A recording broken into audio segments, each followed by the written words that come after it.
సర్వ సృష్టికి కారకులు మీరే,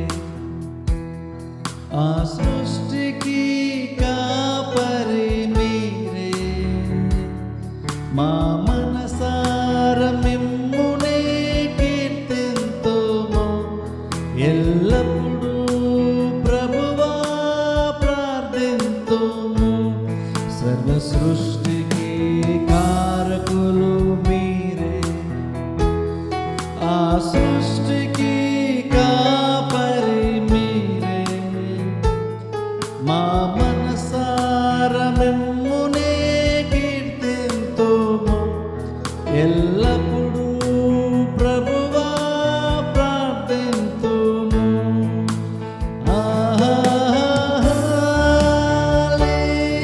హల్లెలూయా,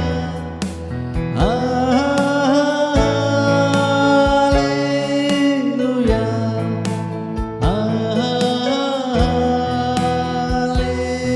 హల్లెలూయా,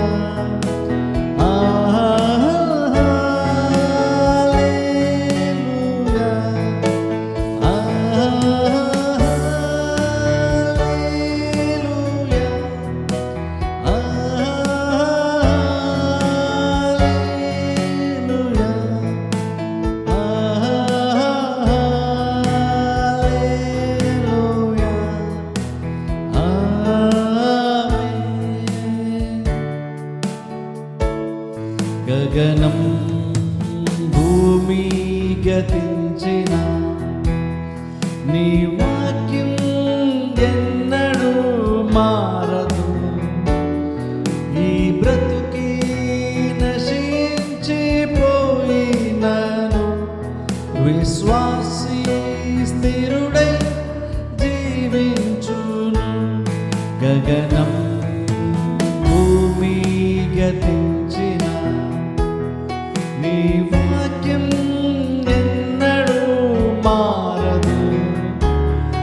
ఈ బ్రతుకి నశించిపోయినను విశ్వాసి స్థిరుడై జీవించును.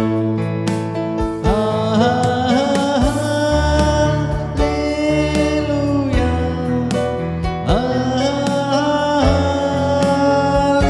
హల్లెలూయా,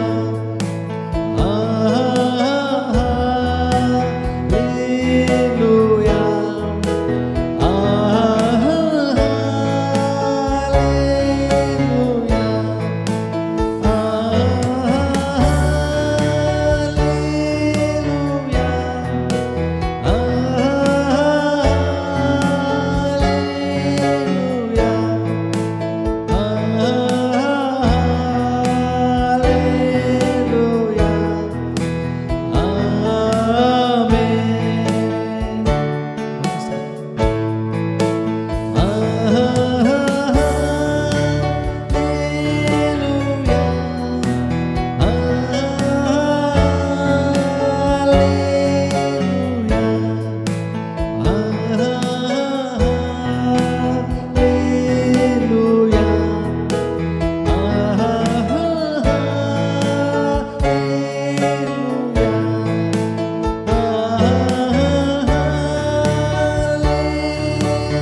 ఇర్మీయా గ్రంథంలో అండి 37వ అధ్యాయము మొదటి 2 వచనాలు మొదటగా మనం చదువుకుందాం. ఇర్మీయా గ్రంథంలో నుండి 37వ అధ్యాయము మొదటి 2 వచనాలు మొదటగా మనం చదువుకుందాం. ఇర్మీయా గ్రంథం 37వ అధ్యాయము మొదటి 2 వచనాలు. బబులోను రాజైన నెబుకద్నెజరు యోధా దేశములో రాజుగా నియమించిన యోషియా కుమారుడగు సిద్కియా యెహోయాకీము కుమారుడైన కొన్యాకు ప్రతిగా రాజ్యము చేయుచుండెను.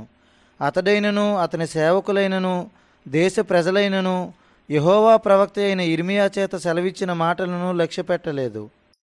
చాలా ఇక్కడ మనం చూసినట్లయితే మొదటి 2 వచనాల్లో మనం ఇక్కడ ఎవరు పరిపాలిస్తున్నారు, ఎవరి కాలం అనే దాని మనం చూస్తున్నాం. ఆ తర్వాత 2 వచనం మనం చూసినట్లయితే అక్కడ బైబిల్ చెప్తున్న మాట ఏంటంటే, రాజే కానీ లేదంటే ప్రధానులే కానీ గొప్పవారేమే కానీ సామాన్యమైన వారే అయినా సరే ఎవ్వరూ కూడా దేవుని యొక్క వాక్యమునకు వాళ్ళు విధేయత చూపనటువంటి రోజుల గురించి ఇక్కడ బైబిల్ మనం చూస్తున్నాం.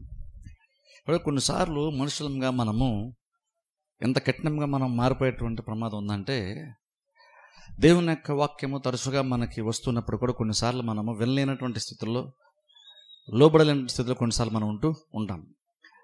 కొన్నిసార్లు మనం ఏమనుకుంటామంటే, నేను చాలా మంది కంటే బెటరు, నేను చాలా సున్నితమైనటువంటి మనసు గలవాడిని కాబట్టి ఎవరైనా చెప్పగానే వెంటనే నేను వింటాను కొన్నిసార్లు అనుకుంటాం. కానీ యాక్చువల్గా నిజంగా కొన్నిసార్లు మన హృదయం యొక్క స్థితి ఏంటో కొన్నిసార్లు మనకు కూడా తెలియదు. అందులో ఇప్పుడు కూడా మన హృదయానికంటే మన యొక్క మనస్సు కంటే మనం ఎక్కువ శాతం మనము దేవుని యొక్క వాక్యాన్ని మనం ఎక్కువ నమ్మాల్సి ఉంది. మన మీద మనకి ఎంత నమ్మకం ఉంటుందో అంతకంటే ఎక్కువగా మనము దేవుని యొక్క వాక్యాన్ని మనము నమ్ముకోవాలి. ఎందుకంటే దేవుడు మాట్లాడేటువంటి వాడు, దేవుడు తరచుగా మాట్లాడతాడు. కాబట్టి మనకున్నటువంటి జ్ఞానము కంటే, మనకున్నటువంటి మేధస్సు కంటే, మన మీద మనకున్న నమ్మకం కంటే దేవుని యొక్క వాక్యాన్ని మనం ఎక్కువగా నమ్మాల్సి ఉంది. అదే ఇక్కడ మనం చూసినట్లయితే ఎవరు కూడా దేవుని యొక్క మాటను వింటలేదని ఇక్కడ బైబిల్ మనం చూస్తున్నాం.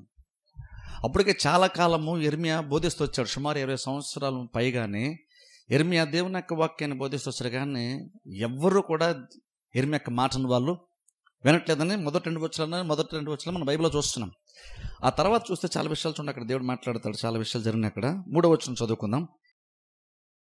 రాజైన సిద్కియా షెలెమ్యా కుమారుడైన యెహూకలను, యాజకుడైన మైషేయా కుమారుడుకు జఫన్యాను ప్రవక్త అయిన ఇర్మీయా యొద్దకు పంపి, దయచేసి మన దేవుడైన యెహోవాకు ప్రార్థన చేయమని మనవి చేశాను. చాలా ఇక్కడ చూడండి, రాజు ఏం చేస్తాడంటే 2 వ్యక్తులను పంపించాడంట. వాళ్ళు వచ్చి ఏమని వాళ్ళు రాజుని రిక్వెస్ట్ చేశారంటే, దేవునికి ప్రార్థన చేయమని వాళ్ళు ఇర్మీయాని బ్రతిమలాంటి బైబిల్ మనం చూస్తున్నాం. ఇప్పుడు చూడండి 2వ వచనంలో మనం చూసినప్పుడు ఎవరు కూడా దేవుని యొక్క మాట వినట్లేదు. రాజే కానీ, ప్రజలే కానీ, ప్రధానులే కానీ ఎవరు కూడా దేవుని యొక్క మాట వినట్లేదు. కానీ 3వ వచనంకి వచ్చేసరికి రాజు ఏం చేశారంటే 2 వ్యక్తులను పంపించాడట రాజు దగ్గరికి. దేని కొరకు అంటే, తమ కొరకు, బహుశా రాజ్యం కొరకు లేదంటే ఆ పరిస్థితుల కొరకు ప్రార్థన చేయమని ఇర్మీయా దగ్గరికి కబురు పంపించాడంట.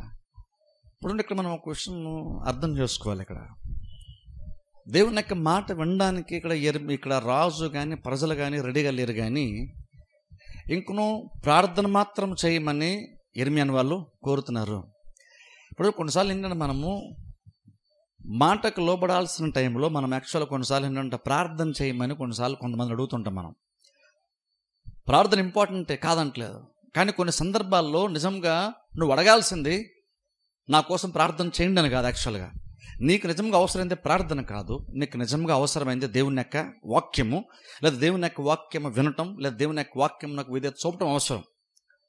కొన్నిసార్లు దాని బదులుగా మనం ఏంటంటే ఆల్టర్నేటివ్గా మనము ప్రార్థన చేయమని అంటూ ఉంటాం.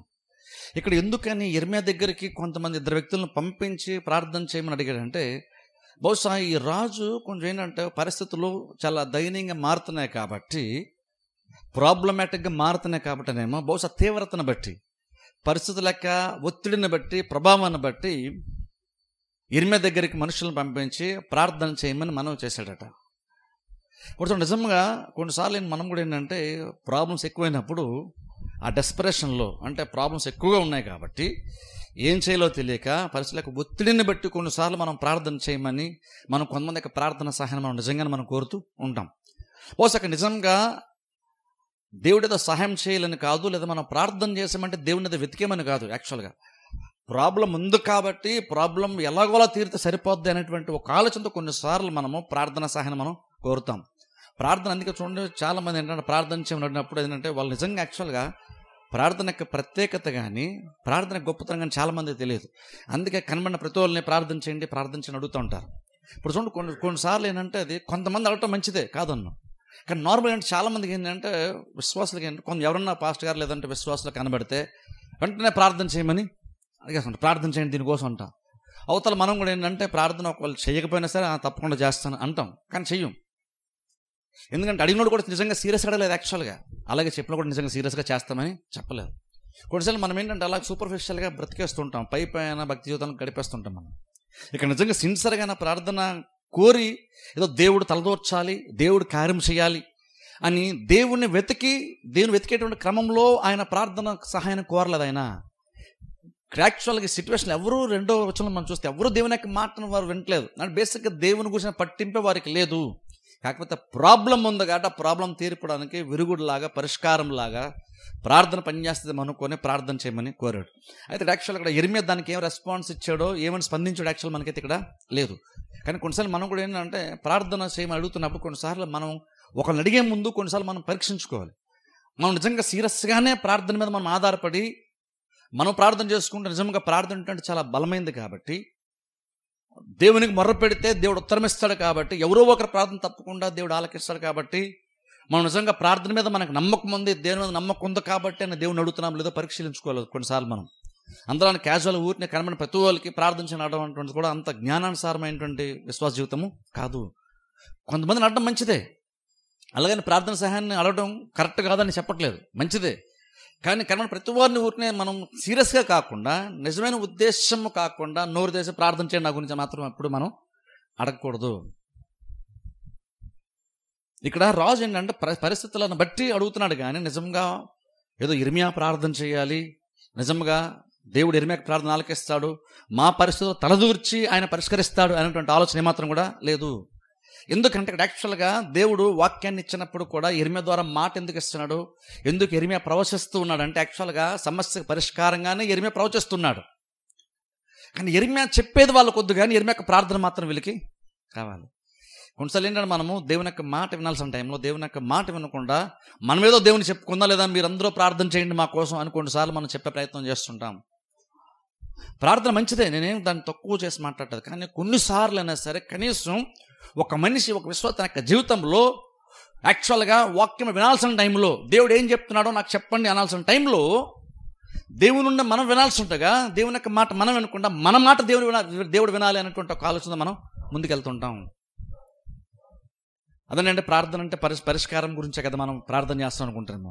కానీ ఇక్కడ ప్రసంగం ఇర్మియా చేసేది కూడా ప్రార్థన సమస్యకి పరిష్కారంగా ఇర్మియా ప్రసంగిస్తున్నాడు. ఇక్కడ ఎందుకు ఇర్మియా 20 సంవత్సరాల నుంచి వాక్యం చెప్తున్నాడు, ఎందుకు ప్రవచిస్తున్నాడు అంటే సమస్య రాబోతుంది కదా, సమస్య నుండి వాళ్ళు తప్పించుకొని బ్రతకాలి అంటే ఏం చెయ్యాలో 20 సంవత్సరాలు చెప్తూ వచ్చిన ఇర్మియా ఒక్కరు వినలేదు. కానీ పరిస్థితి చెయ్యి దాటిపోతుంది అనుకుంటే లాస్ట్ మూమెంట్లో మాత్రం ప్రార్థన చేయమని అడుగుతూ ఉన్నాడు. ఇక్కడ ఏదో ఈ రాజు అడిగాడని కాదు, చాలా మంది విశ్వాసాలు ఈ రోజు కూడా అలాగనే ఉంటారు.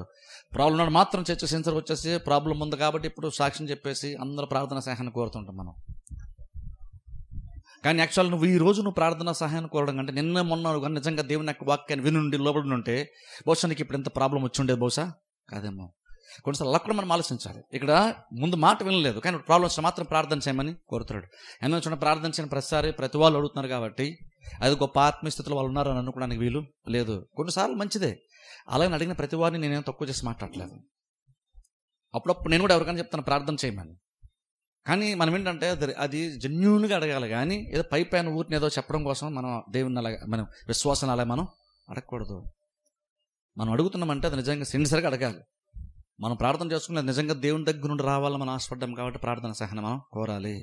అలా నిజంగా కనుక సిన్సియర్గా మనం అడిగామంటే ఖచ్చితంగా దేవుడు మన ప్రార్థన తప్పకుండా ఆలకిస్తాడు. ఇక్కడ ఏదో పైన ప్రాబ్లం తప్పించుకుంటే చాలు అని ఇర్మియా మాట 20 సంవత్సరాలు వినలేదు, కానీ ఇప్పుడు ఏదో సడన్గా అన్ని దారులు మూసిపోతున్నాయి కాబట్టి ఇప్పుడు ఏదో రకంగా జరిగిపోతే బాగుండు అనుకున్నాడు కాబట్టి ఇప్పుడు ప్రార్థన సహాయాన్ని కోరుతున్నాడు. అయితే ఇక్కడ ప్రాబ్లం ఏంటంటే అక్కడ ఇర్మియా యాక్చువల్గా ఏమైనా రెస్పాన్స్ ఇచ్చాడు మనకి యాక్చువల్ బైబిల్ అక్కడ లేదు. కొంచెం కింద చదువుకుందాం చూడండి, తర్వాత కొంచెం చదవండి. అప్పటికి వారు ఇర్మియాను చెరసాలలో ఉంచి ఉండలేదు, అతడు ప్రజల మధ్య సంచరించుచుండెను. ఫరో దండు ఐగుప్తులో నుండి బయలుదేరగా యెరూషలేమును ముట్టడి వేయుచున్న కల్దీయులు సమాచారము విని యెరూషలేము దగ్గర నుండి బయలుదేరిరి. అప్పుడు యెహోవా వాక్కు ప్రవక్త అయిన ఇర్మియాకు ప్రత్యక్షమై ఇలాగు సెలవిచ్చెను. ఇశ్రాయేలు దేవుడగు యెహోవా ఆజ్ఞ ఇచ్చినదేమనగా, నా యొద్ద విచారించుడని నిన్ను నా యొద్దకు పంపిన యోధారాజుతో నీవిలాగు చెప్పవలెను. మీకు సహాయము చేయుటకై బయలుదేరి వచ్చుచున్న ఫరోదండు తమ స్వదేశమైన ఐగుప్తులోనికి తిరిగి వెళ్ళును. కల్దీయులు తిరిగి వచ్చి ఈ పట్టణం మీద యుద్ధము చేసి దాన్ని పట్టుకొని అగ్నిచేత కాల్చివేయుదురు. యెహోవా ఈ మాట సెలవిచ్చుచున్నాడు. చాలా ఇక్కడ చూడండి, మనం చూస్తే యాక్చువల్గా ఇక్కడ ఏంటంటే ఇప్పటికి ఇంకా ఇర్మియా చెరసాల్లో వేయబడదని బైబిల్ మనం చూస్తున్నాము. అతడు ప్రజల మధ్యనే సంచరిస్తున్నాడట. ఆ టైంలో మరలా దేవుని యొక్క వాక్యం ఇర్మియాకి ప్రత్యక్షమై ఏమని చెప్తున్నారంటే, అక్కడ క్లియర్గా మరలా బైబిల్లో దేవుడు ఏం మాట్లాడారంటే, ఖచ్చితంగా మీరు ఐగుప్తు రాజు నెబుకద్నెజరు వ్యతిరేకంగా వస్తున్నాడు కాబట్టి ఈ నెబుకద్నెజరు రాజు ఈ ముట్టడి వేసినటువంటి ఆ స్థితిలో ఉంటే తాత్కాలికంగా వెనక్కి వచ్చి ఐగుప్తు రాజుతో యుద్ధము చేయడానికి బయలుదేరి వెళుతున్నాడు కాబట్టి బహుశా మీరు ఏమనుకుంటున్నారంటే అబద్ధ ప్రవక్తలు చెప్పింది నిజంగా జరిగిపోతుంది, మనకి ప్రాబ్లం సాల్వ్ అయిపోతుంది. ఎందుకంటే ఇప్పుడు నెబుకద్నెజరు రాజు వెళ్ళిపోతున్నాడు కదా అని బహుశా మీరు అనుకుంటున్నారేమో. నెబుకద్నెజరు రాజు కేవలము ఫరోతో యుద్ధము చేయడానికి మాత్రమే వెళ్తున్నాడు. ఏదైతే పట్టణాన్ని ముట్టడి వేస్తాడు, దీని నుండి విరమించాడు. ఈ విరమించినటువంటిది తాత్కాలికమే కానీ అక్కడ ఫరోతో యుద్ధము చేసి తర్వాత మరలా ఇక్కడికే వస్తాడు. కాబట్టి ఇక్కడ ఏదో జరిగిపోయింది, కార్యం జరిగిపోయింది, రిలాక్స్ అయిపోదాం అని మీరు అనుకోవడానికి వీలు లేదు. ఖచ్చితంగా మరలా ప్రాబ్లం అయితే ఇంకా సాల్వ్ ఏమీ అవ్వలేదు. కొన్నిసార్లు కొంచెము ఆ శ్రమ తగ్గగానే ఏమనుకుంటామంటే దేవుడు కార్యం చేస్తాడని అనుకుంటాం. ఇక్కడ అలాగే ఎగ్జాక్ట్గా ప్రజలు అలా అనుకుంటున్నారని దేవుడు ఏం చెప్తారంటే ఇర్మియా ద్వారా ప్రత్యక్షమే మళ్ళీ ఏం చెప్తారంటే, లేదు మరలా వెనక్కి వస్తాడు. ఏదైతే మిమ్మల్ని వదిలేసాడో వదిలేసింది పర్మనెంట్గా వదిలేదు, టెంపరీ మాత్రమే, కొన్ని రోజులు మాత్రమే, తర్వాత మరలా వచ్చేస్తాడని మాట్లాడతాను. కొంచెం కింద చదవండి. యెహోవా ఈ మాట సెలవిచ్చుచున్నాడు. కల్దీయులు నిత్యముగా మా యొద్ద నుండి వెళ్ళెదరనుకుని మిమ్మును మీరు మోసపుచ్చుకొనకుడి, వారు వెళ్ళనే వెళ్ళరు. మీతో యుద్ధము చేయు కల్దీయుల దండు వారందరినీ మీరు హతము చేసి వారిలో గాయపడిన వారిని మాత్రమే మిగిలించినను వారే తమ గుడారముల్లో నుండి వచ్చి ఈ పట్టణమును అగ్నితో కాల్చివేయుదురు. చాలా ఇక్కడ చూడండి, ఇక్కడ ఇర్మియా ద్వారా దేవుడు ఒక మాట మాట్లాడుతున్నాడు. చూడండి ఇక్కడ 9వ వచనం నేను చదువుతాను. యెహోవా ఈ మాట సెలవిచ్చుచున్నాడు, కల్దీయులు నిశ్చయముగా మా యొద్ద నుండి వెళ్ళుదురనుకొని మిమ్మల్ని మీరు మోసపరచుకొనకుడి, వారు వెళ్ళరు. వెళ్ళిపోతున్నప్పుడు బహుశా వీళ్ళు అనుకుంటారని దేవుడు చెప్తున్నాడు. ఏమనంటే వాళ్ళు వెళ్ళిపోతున్నారు కాబట్టి ఇంక వదిలేసేర్లు మమ్మల్ని మీరు అనుకుంటున్నారేమో. లేదు వారు ఖచ్చితంగా వెళ్ళరు. ఖచ్చితంగా వాళ్ళు మరలా తిరిగి మీ దగ్గరికి వస్తారు. రావడం ఎంత నిశ్చయమో అని దేవుడు మాట్లాడితే ఏం చెప్తాడంటే, వాళ్ళు వస్తారు, రావడం మాత్రమే కాదు కానీ మీ పని యుద్ధం చేస్తారు, మిమ్మల్ని వాళ్ళు జయిస్తారు, మీ పట్టణాన్ని కాల్చివేస్తారని కూడా దేవుడు ఇక్కడ చెప్తున్నాడు. అది ఎంత గ్యారంటీగా జరుగుతుంది అనేటువంటిది ఇక్కడ దేవుడు మాట్లాడుతున్నాడంటే, అక్కడ చూడండి ఒకసారి కొంచెం చదివితే అక్కడ 10వ వచనం అక్కడ దేవుడు అంటున్నాడు చూడండి. ఇక్కడ చూడండి 10వ వచనం చదువుతాను చూడండి. మీతో యుద్ధము చేయ కల్దీయుల దండు వారిని అందరినీ మీరు హతము చేసి వారిలో గాయపడిన వారిని మాత్రమే మిగిలించినను వారే తమ గుడారములో నుండి వచ్చి ఈ పట్టణమును అగ్నితో కాల్చివేయుదురు. దేవుడు ఇక్కడ ఏం చెప్తారంటే, వాళ్ళు ఖచ్చితంగా మీ పైన విజయం సాధిస్తారన్నటువంటిది. మీ పట్టణాన్ని కాల్చేసినటువంటి ఎంత గ్యారంటీగా జరుగుతుందంటే, ఒకవేళ మీరు ప్లాన్ చేసుకొని బాగా స్కెచ్ చేసి మీరు యుద్ధం చేసినా సరే, యుద్ధంలో ఆ దండువారు మీరు చాలామంది మీరు హతము చేసినా సరే, ఆ యుద్ధంలో గాయపడినటువంటి వారు ట్రీట్మెంట్ తీసుకుంటూ గుడారం రెస్ట్ తీసుకుంటారు చూసారా, గాయపడినటువంటి వాళ్ళైనా సరే వచ్చి మీతో యుద్ధం చేసి మీ పైన వాళ్ళు విజయాన్ని సంపాదించుకుని మిమ్మల్ని హతము చేస్తారు, మీ పట్టణాన్ని కాల్చివేస్తారు. ఇది గ్యారంటీగా జరుగుతుంది. అంటే ఒక రకంగా దేవుడు చెప్తానంటే, మీకు ఛాన్స్ అసలు లేవు. ఎందుకంటే సైన్యం రావడమే కాదు, అందులో గాయపడిన వారు కొంతమంది వచ్చినా సరే మీ పైన వాళ్ళ విజయాన్ని సాధించేస్తారు. అంత నిశ్చయంగా జరుగుతుంది. అది ఏదో కొంతమందిని మేము ఓడించేసాం కాబట్టి ప్రాబ్లం సాల్వ్ అయిపోయింది, కొంతమంది మేము ఓడించాము కాబట్టి మేము గాయపరిచాము, కొంతమందిని హతము చేసాము, కొంతమంది నిర్మూలన చేస్తాం కాబట్టి మేము విజయం సంపాదించుకున్నట్టని మీరు అనుకుంటారేమో. బహుశా ఒక యుద్ధములు అలా జరుగుతున్నా సరే చివరికి ఏం జరుగుతుందంటే, ఒకరు మీరు అందరినీ చంపేసినా సరే, యుద్ధంలో గాయపడిన వాళ్ళు యుద్ధం చేయరు, బయటికి వెళ్ళి మెడికల్ ట్రీట్మెంట్ తీసుకుంటారు కాబట్టి మీరు అందరినీ చంపేసినా సరే, అలా గాయపడినటువంటి వాళ్ళు వచ్చి వాళ్ళు మీతో యుద్ధం చేసి మీ పైన వాళ్ళ విజయాన్ని సంపాదించేస్తారు. అంత గ్యారంటీగా మీరు ఓడిపోతారని చెప్తున్నాడు. సైన్యమే రావాల్సిన లేదు, గాయపడిన వాళ్ళు వచ్చినా సరే మీ పైన వాళ్ళు గెలిచేస్తారని చెప్తున్నారు దేవుడు. ఇప్పుడు దేవుడు ఎందుకు అలా ఎందుకు మాట్లాడాడు? గాయపడిన వాళ్ళైనా సరే వస్తారు, మిమ్మల్ని గెలిచేస్తారు అంటే బేస్ అక్కడ దేవుడు కూడా ఏం చెప్పే ప్రయత్నం చేశాడంటే, బేసిక్గా వాళ్ళు గెలవడానికి కారణము వాళ్ళ యొక్క బలము కాదు. అది ఇక్కడ దేవుడు చెప్తున్నాడు. వాళ్ళు మీ పైన గెలవడానికి కారణము వాళ్ళ యొక్క బలం కాదు. వాళ్ళపైన మేము యుద్ధం చేస్తున్నాం, చాలా మందిని గాయపరిచేసాము, ఆ సైనికులు చాలా మందిని మేము నిర్మూలన చేసామని మీరు అనుకుంటున్నారేమో. ఇక్కడ మీకు ఓటము ఖచ్చితంగా వస్తుందంటే దానికి గ్యారెంటీ ఏంటంటే మీ యొక్క బలము కాదు, లేదా వారి యొక్క బలహీనత కాదు, దీని వెనకాల దేవుడు ఉన్నాడు. కాబట్టి దేవుడు ఎంత ఖచ్చితంగా దేవుడు డిసైడ్ అయ్యాడంటే మిమ్మల్ని శిక్షించాలని, మీకు తీర్పు తీర్చాలని దేవుడు ఎంతగా ఫిక్స్ అయ్యాడంటే, కొంతమంది గాయపడిన వాళ్ళు ఉన్నా సరే వాళ్ళు వచ్చి ఖచ్చితంగా మీ పైన వాళ్ళ విజయాన్ని సాధించేస్తారు. వాళ్ళు బలహీనలు అయిపోతున్నారని బహుశా మీరు అనుకుంటారేమో. వాళ్ళు బలహీనలు ఎవరు? ఒకవేళ బలహీనలు అయినా సరే వాళ్ళు ఖచ్చితంగా మీ పైన గెలిచేస్తారు. ఎందుకు అలా గెలుస్తారంటే, వాళ్ళ యుద్ధంలో గెలుస్తారని నేను చెప్పింది వాళ్ళ యొక్క బలాన్ని బట్టి నేను చెప్పట్లేదు, నా ఉద్దేశాన్ని బట్టి నేను చెప్తున్నాను. మీరు ఓడిపోతారని చెప్పడం బట్టి మీరు బలహీనలని కాదు, నా ఉద్దేశం అదే ఉంది. నేను అలా డిసైడ్ చేశాను కాబట్టి మీరు ఎంత బలవంతులైనా మీరు ఓడిపోతారు. నేను ఇలా డిసైడ్ అయ్యాను కాబట్టి శత్రువు ఎంత బలహీనుడైనా సరే ఖచ్చితంగా మీ పైన వాడు విజయాన్ని సాధించేస్తాడు. ఎందుకంటే దీని వెనకాల అంత కారకుని నేను. మీద మాట వినలేదు కాబట్టి అత్యంత బలహీనుడు కూడా వచ్చి మిమ్మల్ని జయించేస్తాడు.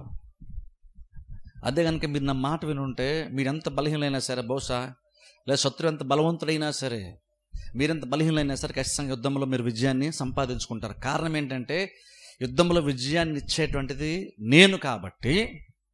మీరు ఒకవేళ నిజంగా కనుక నా మాట వినుంటే మీరు ఎంత బలహీనులైనా సరే, శత్రువు ఎంత బలవంతుడైనా సరే మీరు గెలిచేవాళ్ళు. ఇక్కడ యుద్ధం యాక్చువల్గా జరుగుతుంది ఒక బలవంతుడికి బలహీనుడికి మధ్య యుద్ధం జరుగుతుంది అనుకోండి. ఇక్కడ కాదు, దేవుని చిత్తానికి వ్యతిరేకంగా పనిచేసేటువంటి వారికి మధ్య యుద్ధం జరుగుతుంది.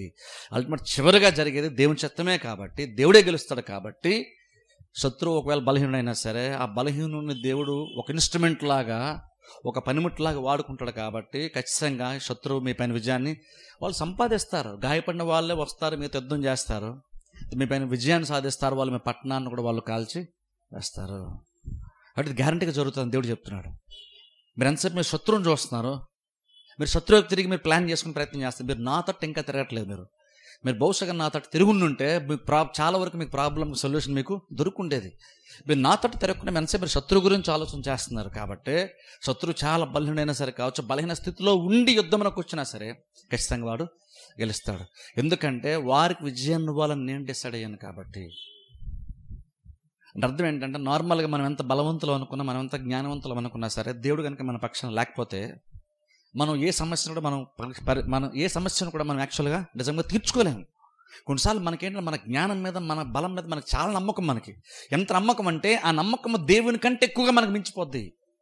మనం కొన్నిసార్లు మన మీద మనకి ఎంత నమ్మకం ఉంటుందంటే దేవుని నమ్మకానికి మించిపోద్ది మన మీద మనకున్న నమ్మకం.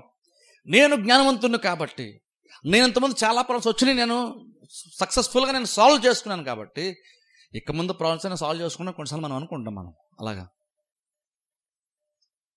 అదే పెద్ద ప్రాబ్లం ఇప్పుడు మనకి. కొన్నిసార్లు గతంలో మనకి విజయమే కొన్నిసార్లు భవిష్యత్తులో మన ఓటమిగా మారుతుంది తెలుసా. ఎందుకు విజయం సంపాదించుకునేసరికి మనకు కొన్నిసార్లు ఏంటంటే మన సొంత బలం మీద, మన సొంత శక్తి మీద మనం ఆధారపడిపోతాం.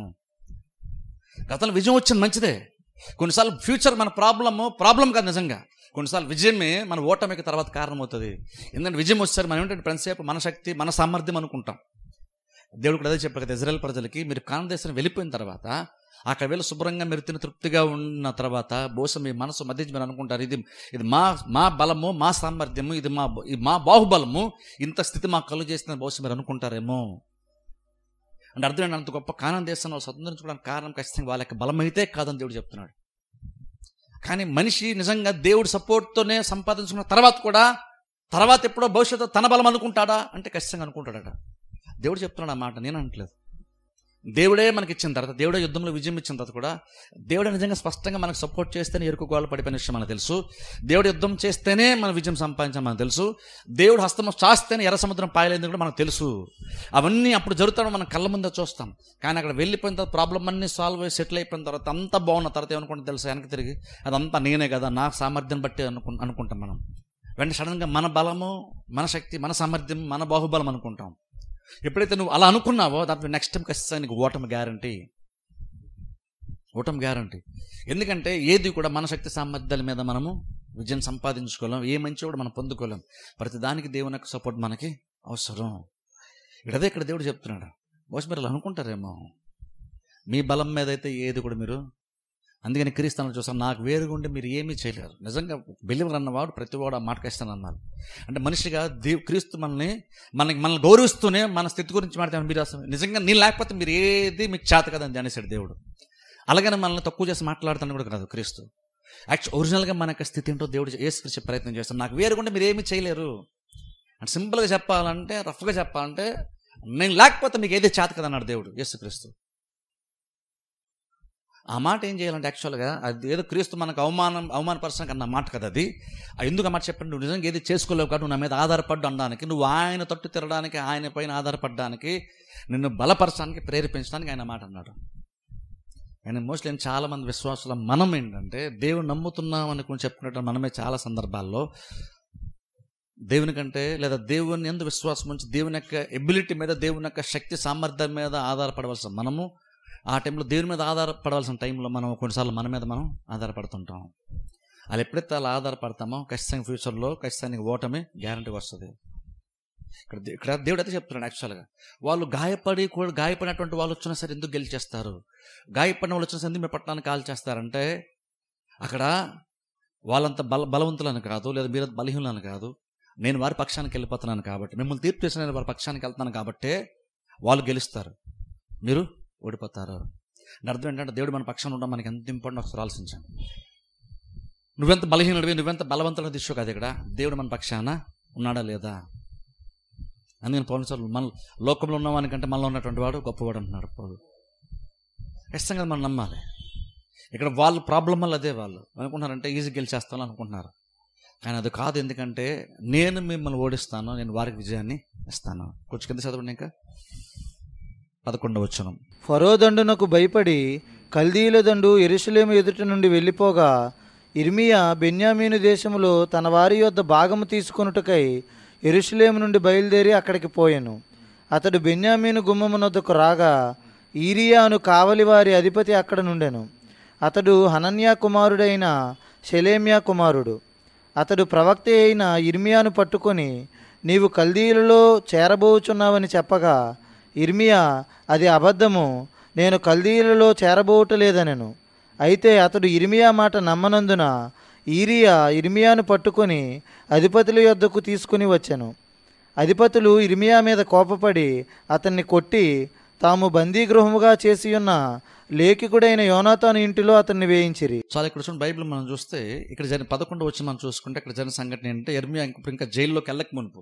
ఇప్పుడు చూడండి మనం చూస్తే ఇర్మియా యాక్చువల్గా అక్కడ జైల్లో ఉన్నప్పుడు ఒక స్థలాన్ని దేవుడు కొనమని చెప్పాడు.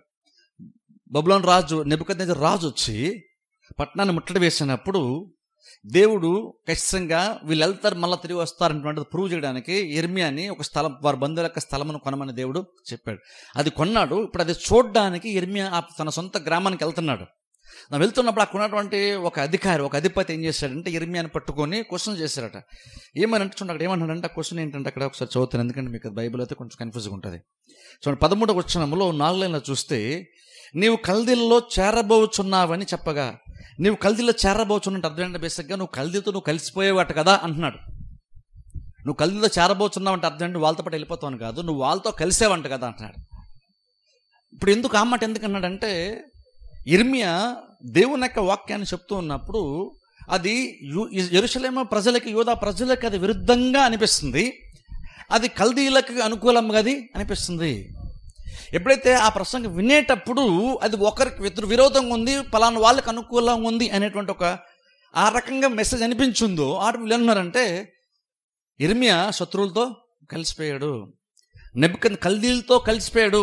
ఓ రకంగా ఇక్కడ యాక్చువల్గా వాళ్ళు చెప్తున్న మాట ఏంటంటే, నువ్వు వాళ్ళకి అనుకూలంగా ఉండి ఇక్కడ గూఢచారులా నువ్వు ప్రవర్తిస్తున్నావు. ప్రజలు ఎవరు కూడా అంటే యుద్ధం చేసి విజయం సంపాదిస్తారేమనేటువంటి ఒక ఆలోచనతో ఎవరు యుద్ధం చేయకుండా వారిని నిరుత్సాహపరచడానికి, మీరు యుద్ధం చేసినా ఓడిపోతారని ప్రజలు నిరుత్సాహపరచడానికి నువ్వు చేస్తున్నావు. మనుషులు ఏ ప్రయత్నం కూడా కనీసం చేయకుండా ఉండేటట్టుగా నువ్వు వాళ్ళని వెనుకకు లాగుతున్నావు. నువ్వు దేశద్రోహివి. నువ్వు వాళ్ళతో కలిసిపోయి ప్లాన్లో నువ్వు ఉన్నావు. నువ్వు ఈ దేశం ఉండి ఆ దేశానికి వెళ్ళిపోదాం అనుకుంటున్నావు. రేపు వాళ్ళు వచ్చినప్పుడు నువ్వు వాళ్ళతో కలిసి ఆ దేశానికి వెళ్ళిపోవాలనుకున్నావు. నువ్వు వాళ్ళతో కలిసిపోవాలనుకున్నావు కాబట్టే కదా నువ్వు ఇలాగనా నువ్వు చేస్తున్నావు అని అడుగుతున్నారు. అప్పుడు యెరెమీయా ఖచ్చితంగా క్లియర్ తెలుసుకోవడం అంటున్నాడు, లేదు లేదు నాకు ఆ ఉద్దేశమే లేదు, అలా మీకేది అనిపించిందో అది నిజం కాదు, అది అబద్ధం అని చెప్పాడు యెరెమీయా. చెప్పినప్పుడు ఖచ్చితంగా వాళ్ళది వినలేదు. ఎందుకంటే మెసేజ్ అయితే యాక్చువల్ అలాగునే ఉంది. మెసేజ్ అలా ఉండేసరికి వాళ్ళ మాట నమ్మకుండా ఏం చేశారంటే జైల్లో పెట్టారంటే, దెబ్బలు గాయపరిచయం చేస్తాను తీసుకెళ్ళి జైల్లో పెట్టారు. ఇప్పుడు చూడండి యెరెమీయా ఆ ప్రాబ్లమ్ని ఎందుకు ఫేస్ చేయాల్సి వచ్చిందంటే, సెన్సార్గా దేవుడు చెప్పినటువంటి మాటని ఉన్నదన్నట్లుగా చెప్పాడు కాబట్టి ఇప్పుడు యెరెమీయాకి ప్రాబ్లమ్ వచ్చింది. యెరెమీయా ఏదో వాక్య పరిచయం సరిగ్గా చేయలేదు కాబట్టి ప్రాబ్లం కాదు, యెరెమీయా సరిగ్గా చెప్పాడు కాబట్టి ప్రాబ్లం వచ్చింది. తన సొంత ప్రజలతో ఎందుకు ప్రాబ్లం వచ్చిందంటే, దేవుడు చెప్పాడు కాబట్టి ప్రజలు నచ్చినా నచ్చకపోయినా నేను ఖచ్చితంగా చెప్పాలి అనేటువంటి ఒక దృఢ సంకల్పము యెరెమీయాకు ఉంది. నిజాయితీగా ఉన్నందుకు ఇక్కడ యెరెమీయాకి ఇక్కడ ప్రాబ్లము వచ్చింది. అయినా సరే యెరెమీయా ఏమాత్రం కూడా వెనక్కి తగ్గలేదు.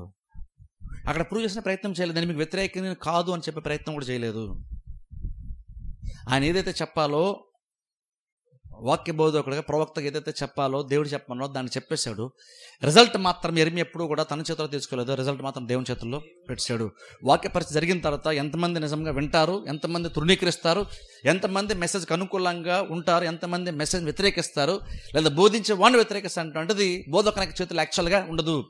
బేసిక్గా బోధన పని యాక్చువల్గా ఏంటంటే ప్రజలను కన్విన్స్ చేసే ప్రయత్నం కాదు, దేవుడు చెప్పింది చెప్పడం వరకే. విశ్వాసుల యొక్క మనస్సులను మార్చేది ఒక బోధకుడు కాదు. కొన్నిసార్లు ఏంటంటే బోధకుడు ఎంత ప్రెషర్ తీసుకుంటామంటే విశ్వాసులందరినీ మార్చే ప్రయత్నం, కొన్నిసార్లు ప్రసంగం చేసి ఏదో రకం మార్చే ప్రయత్నం చేస్తాం. ఎప్పుడైతే అలా ప్రయత్నం చేస్తాం అప్పుడు ఏంటంటే కొన్నిసార్లు ఏంటంటే బోధించేటువంటి వాళ్ళు కూడా స్ట్రెస్కి గురవుతారు.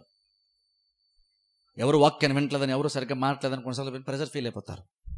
కానీ యాక్చువల్గా బోధించవలసింది మాత్రమే బోధకుడు బోధించవలగా చేయాలి. మనుషులు మార్చేటువంటి పని అది బోధించేటువంటి వాడు ఆ ప్రయత్నం చేయకూడదు. ఎందుకంటే అది మనుషుల వల్ల అవ్వదు. కాబట్టి ఆ మనిషిని మార్చే ప్రయత్నం చేయడం మానేసి పక్కకు తప్పుకుంటే, ఆ మెసేజ్ అయిపోయిన తర్వాత పక్కకు తప్పుకుంటే అవసరం దేవుడే వస్తాడు. దేవుడు మనుషుల హృదయాల్లో దేవుడు పని చేస్తాడు, వారి జీవితాల్లో పనిచేసి దేవుడు మనుషులను మనస్సులను దేవుడు మారుస్తాడు, బోధకుడు మార్చాడు. అంతే నేను బోధించినప్పుడు మీరు విన్నారు వినలేదని నాకు ప్రెషర్ ఉండదు. ఎంతమంది దీనికి అనుకూలంగా ఉన్నారు, ఎంతమంది వ్యతిరేక నాకు ప్రెషర్ ఉండదు. ఎందుకంటే యాక్చువల్గా అది నా పని కాదు, చెప్పడం వరకు మాత్రమే నా పని. మిమ్మల్ని ఏదో ప్రసంగం చేసి గట్టిగా చెప్పేసి ఇంకేదో చెప్పేసి ఎక్కువ ఎక్స్ప్లెయిన్ చేసి ఇంకేదో చేసేసి మిమ్మల్ని మార్చే ప్రయత్నం నేను చేయను. నా పరిధి అంతవరకు అంటే దేవుడు ఒక లేదని చెప్పమని బహుశా నా మైండ్లో పెట్టడం నాకు అనిపిస్తే అది చెప్పడం వరకే. ఆ తర్వాత రిజల్ట్ ఏంటి, అది పాజిటివ్గా ఉంటుందా నెగిటివ్గా ఉంటుంది అంటే ఏ బోధకుడు పట్టించుకోనకూడదు. యాక్చువల్గా ఒక నిజంగా కనుక అందరూ మానసుందరు అనుకోండి, ఆ క్రెడిట్ కూడా బోధకునికి అవ్వదు. అది ఆ మెసేజ్ ఇచ్చిన దేవుడు మెసేజ్ని బట్టి మారారు, కానీ వాక్యాన్ని బోధించిన వాడిని బట్టి ఏ మనిషి కూడా మారడు. అందులో ఒక సువార్త ప్రకటించినప్పుడైనా సరే, సంఘంలో వాక్య పరిచయం జరిగినప్పుడైనా సరే మారారంటే దానికి కారణం దేవుడు, కానీ బోధించేటువంటి వాడు కాదు. అందుకు నేను ప్రసంగం ఎంతమంది మారిపోయారు, ఎంతమంది దేవుని తట్టు తిరిగారని లెక్కలు చెప్పడానికి వీలు లేదు. ఎందుకంటే దేవుని తట్టు మనిషి తెప్పలేడు, దేవుడు మనుషులను ఆకర్షిస్తాడు. దేవుడు ప్రసంగం ద్వారా తన తట్టు ఆయన తిప్పుకుంటాడు. బోధకులు సువార్తకులు కేవలం బోధించడం వరకు మాత్రమే చేయాలి. ఇప్పుడు జీవన సువార్త అనుకోండి, ఈ రోజుల్లో మనం సువార్త చెప్పిన చాలా మంది వింటలేదు అనుకోండి, మనం వర్రేవలసిన పని లేదు. వాళ్ళు వద్దంటే సైలెంట్గా మనం మళ్ళీ 3 వెనక్కి మనం వచ్చేసి మనం అంత వర్రేవలసిన పని లేదు. వాళ్ళు వద్దన్నారు ఇంకా అంతే. మనం మార్చే ప్రయత్నం చేయాల్సినంత ప్రెజర్ మనం తీసుకునే అవసరం లేదు. అది దేవుని పని. ఎంతవరకు మనం చేయాలి అంతవరకు దేవుడు చేయాలో చాలామంది పాస్టర్స్ తెలుసుకోలేదు. తెలుసుకుంటే చాలా వరకు ప్రెజర్ మనకి ఉండదు. ప్రాబ్లమ్స్ ఉంటాయేమో కానీ ప్రెజర్ మనకి యాక్చువల్గా ఉండదు. ప్రాబ్లంలో ఉండొచ్చు ఖచ్చితంగా, బోధించేటువంటి ఖచ్చితంగా ప్రాబ్లమ్స్ ఉంటాయి. ఇప్పుడు చూడండి, ఇప్పుడు పౌలు లాంటి వాళ్ళు కూడా బోధించడాన్ని బట్టి కొన్నిసార్లు జైల్లో కూడా వెళ్ళారు. కానీ ప్రెజర్ ఫీల్ అయ్యారా? ఖచ్చితంగా ప్రెజర్ ఫీల్ అయ్యారు. వాళ్ళు జైలు హ్యాపీగా ఉన్నారు. వాళ్ళు ప్రాబ్లం ఉందని ప్రాబ్లం ఉంది, కానీ ప్రెషర్ ఉందా? ప్రెషర్ వరకు లేదు ఖచ్చితంగా. అందుకనే పౌలు కానీ పేతురు వీళ్ళందరూ కూడా చింతపడుతూ కూర్చొని మేము మంచిగానే చెప్పాం కదా, ఎవరు వింటలేదు ఏంటి, ఎవరు సరిగ్గా అర్థం చేసుకోలేదు ఏంటి, వాళ్ళు ప్రెషర్ ఫీల్ అవ్వలేదు. ప్రాబ్లం అయితే ఉంది, ప్రాబ్లం ఫేస్ చేస్తున్నారు, కానీ ప్రెషర్ మాత్రం వాళ్ళకి లేదు. ఎందుకంటే మార్చేది దేవుడు కాబట్టి.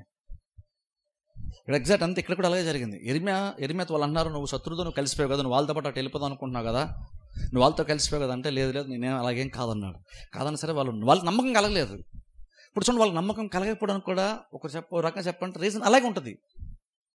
వాళ్ళు నిజంగా యెరెమీయా నమ్మకపోవడం కూడా పెద్ద ఆశ్చర్యపోతున్న పని. ఎందుకంటే మెసేజ్ యాక్చువల్గా తన సొంత ప్రజలకి విరుద్ధంగా ఉంది కాబట్టి ఆటోమేటిక్గా ఏమనుకుంటామంటే మనకి ఎగెనిస్ట్గా మనకి వ్యతిరేకంగా బోధించడం అనుకుంటాం.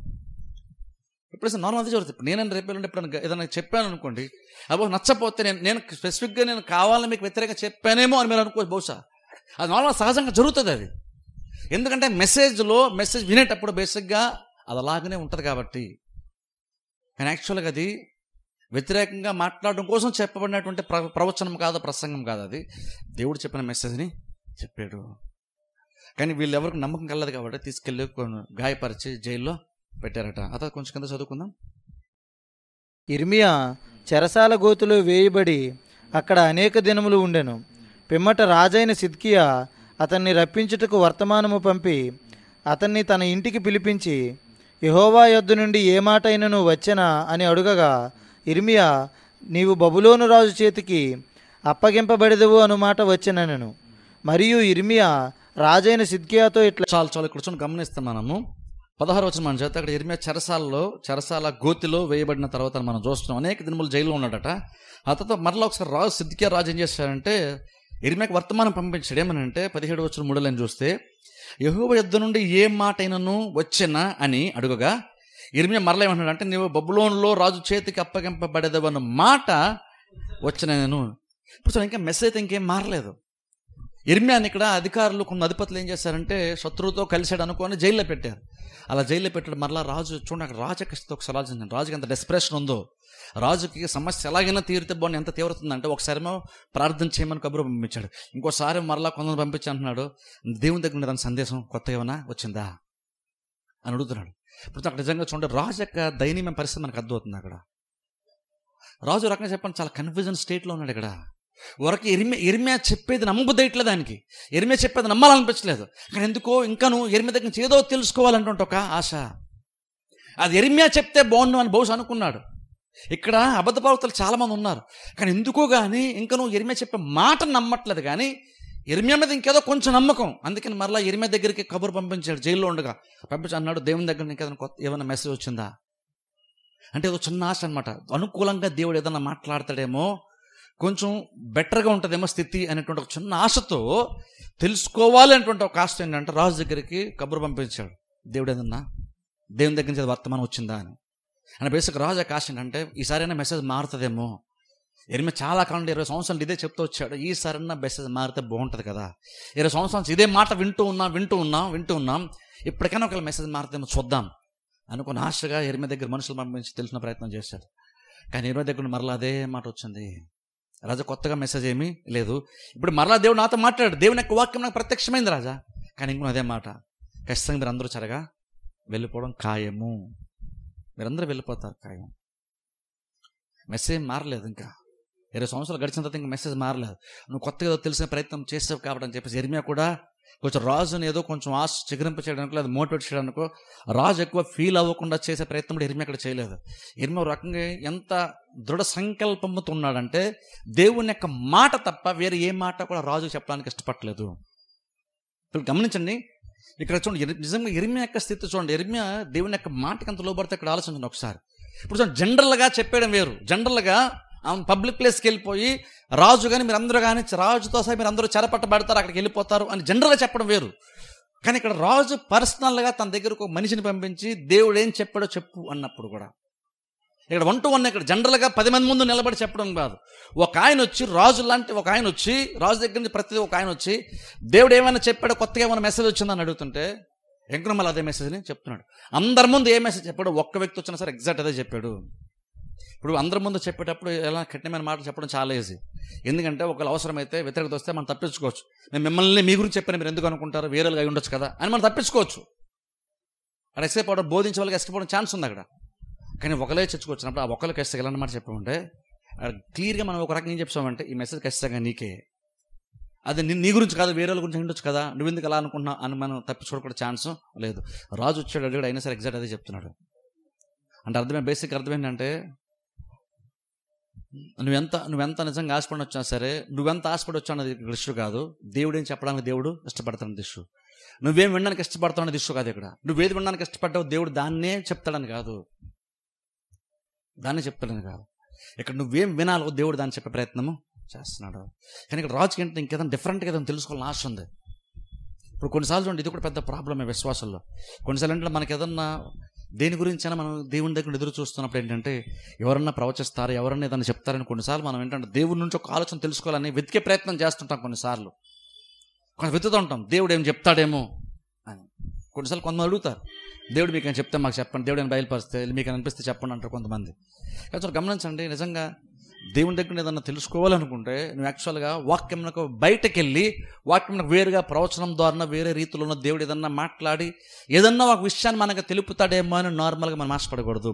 నిజంగా దేవుని దగ్గర ఉండే ఒక సలహాను, దేవుని దగ్గర ఒక ఆలోచన తెలుసుకోవాలి నిజంగా నీకు అనిపిస్తే నువ్వు బైబిల్ పక్కన పెట్టేసి వేరే ఎవరన్నా ప్రవచిస్తారేమో, ఎవరన్నా పేరు పెట్టి పిలిచేదని చెప్తారేమో అని చెప్పేసి అలా ఎప్పుడు ప్రయత్నం చేయకూడదు. ఎప్పుడు నార్మల్గా వెళ్ళకండి. ప్రాబ్లం ఏంటి, కొన్నిసార్లు ఏంటంటే కొంతమంది వాళ్ళ ఫ్యామిలీ సిచ్యువేషన్ బట్టి లేదా ఇంకా వాళ్ళకి ఏదైనా ప్రాబ్లం ఉన్నప్పుడు దేవుడు ఏం చెప్తాడో తెలుసుకోవాలని చాలామంది ఏంటంటే ప్రవక్తల దగ్గర కన్నా వాళ్ళ దగ్గర వీళ్ళ దగ్గర కన్నా ఎవరన్నా పేరు పెట్టి ఏదైనా చెప్తారేమో, నా పేరు పెట్టి దేవుడు అని చెప్తాడేమో అని వినడానికి తెలుసుకోవడానికి ప్రయత్నం చాలామంది చేస్తుంటారు. దాని మీద ఆశపడి దానికోసం వెతుకుతారు చాలామంది, అలాగే ఎవరన్నా చెప్తారేమో అని.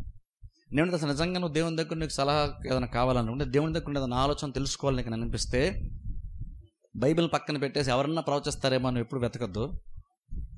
నువ్వు నిజంగా దేవుని దగ్గర తెలుసుకోవాలనుకుంటే నువ్వు ఫస్ట్ ఆఫ్ ఆల్ నువ్వు సిన్సియర్గా నిజాయితీగా నువ్వు బైబిల్లోకి వెళ్ళి వెతికే ప్రయత్నం చేయి.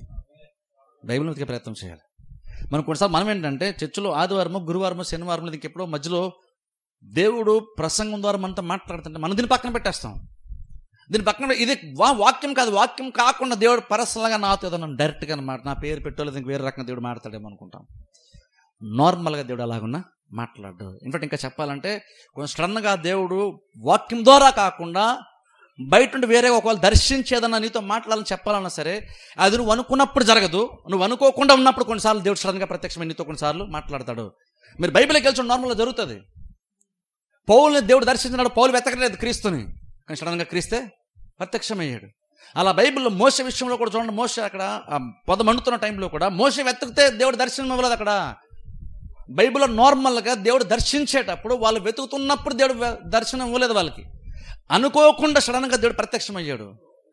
నార్మల్గా చూసుకుంటే నార్మల్ దేవుడు అలాగా నువ్వు ప్రత్యేక బైబిల్కి నుండి బయట వేరుగా కావాలనుకుంటే నువ్వు అనుకుంటే దేవుడు రాడు. కానీ కొన్నిసార్లు దేవుడు కనుక అలా డిసైడ్ అయితే నువ్వు అనుకోనప్పుడు కూడా దేవుడు అలాగున్న నీతో కొన్నిసార్లు మాట్లాడతాడు. అది ప్రవచనాల ద్వారా వేరే వేరేగా దేవుడు మాట్లాడతాడు. కానీ తెలుసుకోవాలని నీకు నిజంగా అనిపిస్తే, తెలుసుకోండి నిజంగా నీకు అనిపించినప్పుడు నువ్వు ప్రసంగానికి బయట వెతకద్దు. నువ్వు వాక్యం వినేటప్పుడు దేవుడు నీతో మాట్లాడను, నువ్వు బైబిల్లోకి వెళ్ళి వెతుకు. అది బైబిల్ చదువుతున్నప్పుడు దేవుడి నీతో మాట్లాడాలని, దేవుడు నీకు కాల్స్ ఇవ్వాలని, ఆయన నేను గైడెన్స్ ఇవ్వాలని, నేను నడిపించాలని, నేను బైబిల్ చదువుతున్నప్పుడు లేదా చర్చికి వెళ్ళి వాక్యం వినేటప్పుడు ప్రభువా నాకు తెలియజేయి అని అలాగ వెతకాలి.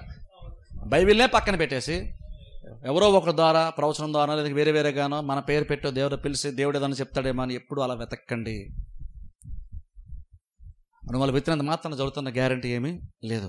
కానీ నువ్వు నిజంగా బైబిల్ దగ్గరకు వచ్చి ఇంటి దగ్గరకు వచ్చిన బైబిల్ చదివేటప్పుడు నిజంగా దేవుని యొక్క ఆలోచన తెలుసుకోవాలి, దేవుని యొక్క నడిపింపు తెలుసుకోవాలనుకున్న నిజంగా స్వచ్ఛమైన హృదయంతో నిజంగా తెలుసుకోవాలని ఆశపడి కనుక నువ్వు బైబిల్ తెరిస్తే నువ్వు ఇంటి దగ్గర కూర్చొని బైబిల్ చదివేటప్పుడు లేదా నువ్వు చర్చకొచ్చి వాక్యం వినేటప్పుడు ఖచ్చితంగా దేవుడు నీకు అవసరమైనటువంటి నడిపింపు దేవుడు ఖచ్చితంగా నీకు ఇస్తాడు. అది గ్యారంటీ. ఎందుకని మాట చెప్తానంటే దేవుడు మాట్లాడేటువంటి దేవుడు. ప్రసంగం అనేది బైబిల్లో పుస్తకంలో ఉన్న కొన్ని విషయాలు తెలుసుకోవడానికి కాదు, దేవుడు మనతో మాట్లాడడానికి బైబిల్ దేవుడు వాడుకుంటాడు. బైబిల్ దేవుని యొక్క వాక్యము. ఈ బైబిల్ ఉన్నటువంటి వ్రాతపూర్వకమైనటువంటి వాక్యాన్ని యూజ్ చేసుకొని దేవుడు మనల్ని నడిపించే ప్రయత్నం దేవుడు చేస్తాడు. అందుకని సిస్టమేటిక్గా చర్చగా రావడం, సిస్టమేటిక్గా వాక్యం ఉండి అందుకే అవసరం. మన ప్రసంగం విన్నట్టు కొన్నిసార్లు ఏంటంటే మనం ఏ స్థితిలో ఉండాలి, మనం ఎలా ఆలోచించాలి, ఎలా ప్రవర్తించాలి, ఏం చేయాలని దాని గురించి కొన్నిసార్లు ఏంటంటే దేవుడు ఆ నడిపింపుని మనకి ప్రసంగం ద్వారా వాక్యం ద్వారా దేవుడు మనకి ఇస్తాడు. అది కొన్నిసార్లు ప్రసంగం వింటున్నప్పుడు అవ్వచ్చు, లేదా బహుశా ఇంటి దగ్గర కూర్చొని వాక్యం చదువుతున్నప్పుడు కూడా అవ్వచ్చు. అని తెలుసుకోవాలని ఆశ నీకు నిజంగా ఉండి వాక్యం ద్వారా తెలుసుకోవాలని ఆశతో కనుక నువ్వు బైబిల్ ఇంటితో తెలిసినా దేవుడు అలాగే నీతో మాట్లాడచ్చు. లేదా తెలుసుకోవాలని ఆశ నువ్వు చర్చకొచ్చినా సరే ప్రసంగం ద్వారా దేవుడు నీతో ఖచ్చితంగా మాట్లాడి నీకు అవసరమైన గైడెన్స్ని నడిపింపుని ఖచ్చితంగా దేవుడు మనకి ఇస్తాడు. అంతేకాని దీన్ని మొత్తం పక్కన పెట్టేసి ప్రసంగాన్ని బైబిల్ పక్కన పెట్టేసి ఎవరో 100 మంది 1000 మంది ఉన్న చోట దేవుడు నా పేరు పెట్టి పిలిచి నాతో మాట్లాడేమో, అది చాలా పవర్ఫుల్ మీరు అనుకుంటారేమో. నేను చెప్తాను చూడండి, కొన్నిసార్లు ఇప్పుడు ప్రాబ్లం ఏంటంటే, కొన్నిసార్లు మనకున్న ప్రాబ్లం ఏంటంటే ఇలాగా చర్చలోకి వచ్చినప్పుడు కూర్చొని మనము ఓ వ్యక్తి బోధిస్తుంటే ప్రసంగం చేస్తుంటే ఇది నిజంగా దేవుని యొక్క మాటలాగేది ఎంత బలమైనటువంటి ఒక విషయంలాగా మనం ఫీల్ అవ్వం. కానీ ఎక్కడికో ఉద్యోగులు ఎక్కడికో వెళ్తే అక్కడ కొన్ని 10,000 మంది 20,000 మంది ఉంటే అక్కడ ఎవరో పాస్టర్ మన పేరు చెప్పేస్తే మాత్రం చాలా హ్యాపీ ఫీల్ అయిపోతాం మనం. ఎందుకు దేవుడు నాతో మాట్లాడేసాడని అంటే అది చాలా అజ్ఞానం. బైబిల్ తెలియదు కాబట్టి మనం దానికి హ్యాపీ ఫీల్ అయిపోతాం. మనం అనుకుంటా ఉంటే అలా దేవుడు పర్సనల్ నీతో మాట్లాడేశాడు, ఎందుకంటే నీ పేరు పెట్టేశాడు కాబట్టి నీతో పర్సనల్ మాట్లాడాడు అనుకుంటాం. కానీ చర్చకొచ్చి ప్రసంగించేటప్పుడు కూడా దేవుడు నీతోనే వ్యక్తిగతంగా మాట్లాడుతాను. కాకపోతే ఇక్కడ ఉన్నప్పుడు నీకు వినగలిగే చెవులు నీకు లేవు కాబట్టి ఇది నీకు సంబంధించిన మాట అని అనుకోలేదు కాబట్టి నువ్వు దేవుని యొక్క నడిపింపని దేవుని యొక్క స్వరం వినలేకపోతున్నావు. ఆయన ఎక్కడ కూర్చున్నప్పుడు కూడా నిజంగా దేవుడు నాతో మాట్లాడాలని ఆశపడి కనుక వస్తే ఖచ్చితంగా దేవుడు మనతోనే మాట్లాడతాడు. కాకపోతే ఇలా ప్రసంగంతో దేవుడు మనతో మాట్లాడేది అంత బలమైనటువంటి కార్యంలో మనకు అనిపించదు. కానీ ఎక్కడికో కొన్ని 100 మంది 1000 మంది ఉన్న మీటింగ్లోకి వెళ్తే అక్కడ ఎవరైనా కనుక మన పేరు పెట్టి చేస్తే వెంటనే దేవుడు పేరు పెట్టి నన్ను పిలిచాడండి, నాతో పేరు పెట్టాడండి అంటాం. గొప్ప విషయం లాగా. ఇప్పుడు నిజంగా పేరు పెట్టి పిలిస్తేనే అది నిజంగా అదే అలాగైతే దేవుడు మాట్లాడతాడు. ప్రసంగం ద్వారా దేవుడు మాట్లాడాలనుకుంటే వారానికి 3 సార్లు చర్చకి రావాల్సిన అవసరమే మనకి యాక్చువల్గా లేదు. ఒక నిజంగా అలాగే ఎవరితోన్నా దేవుడు మాట్లాడినా మంచిది, నేను దాన్ని తప్పట్లేదు. కానీ అలా మాట్లాడితే దేవుడు నీతో పర్సనల్గా మాట్లాడాడు అనుకోవద్దు. అలా పేరు పెట్టి మాట్లాడి తెలియజేస్తేనే దేవుడు నడిపించాడు, నీకు కొన్ని విషయాలు తెలియజేస్తాను ఎప్పుడు అనుకోవద్దు.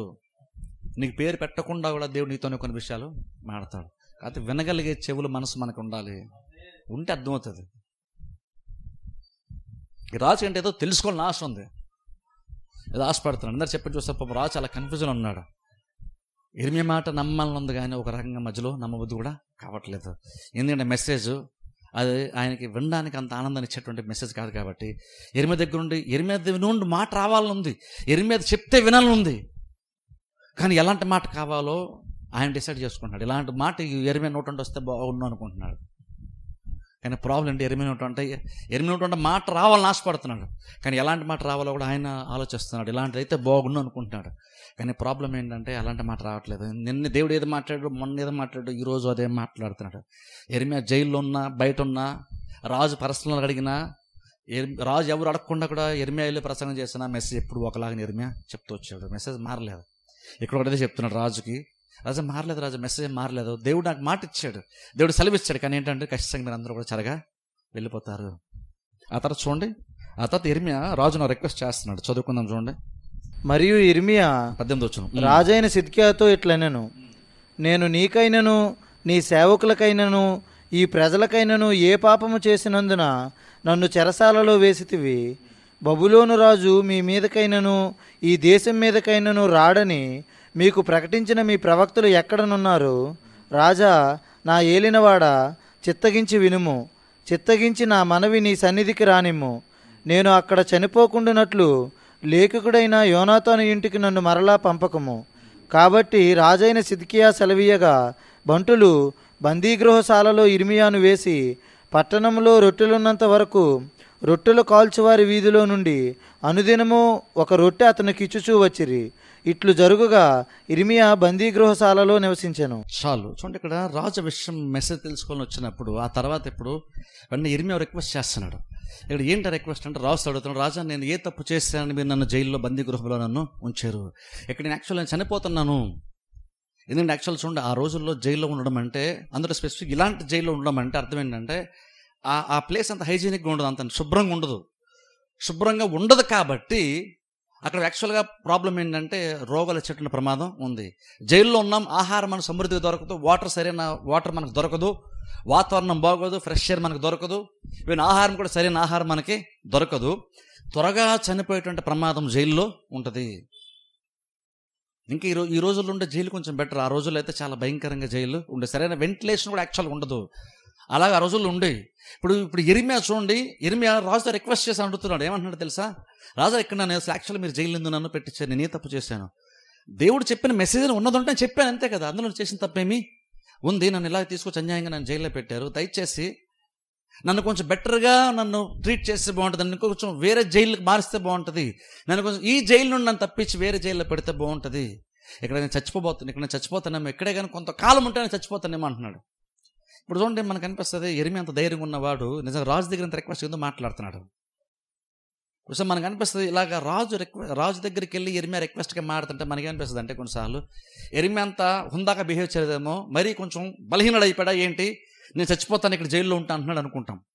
కానీ యాక్చువల్ నేనైతే ఏమనుకుంటానంటే యాక్చువల్ ఇక్కడ మనం చూస్తే అక్కడ ఇర్మియా రిక్వెస్ట్ చేసినప్పుడు రాజు కూడా ఇర్మియా యొక్క మాటని విని కొంచెం అనుకూలమైనటువంటి వాతావరణంలోనికి ఇర్మియాని పెట్టాడు. అది మాత్రమే కాదు కానీ ప్రతిరోజు కూడా ఇర్మియాకి సరైన ఆహారం వచ్చేట్లుగా ఏర్పాట్లు కూడా రాజు చేశాడట.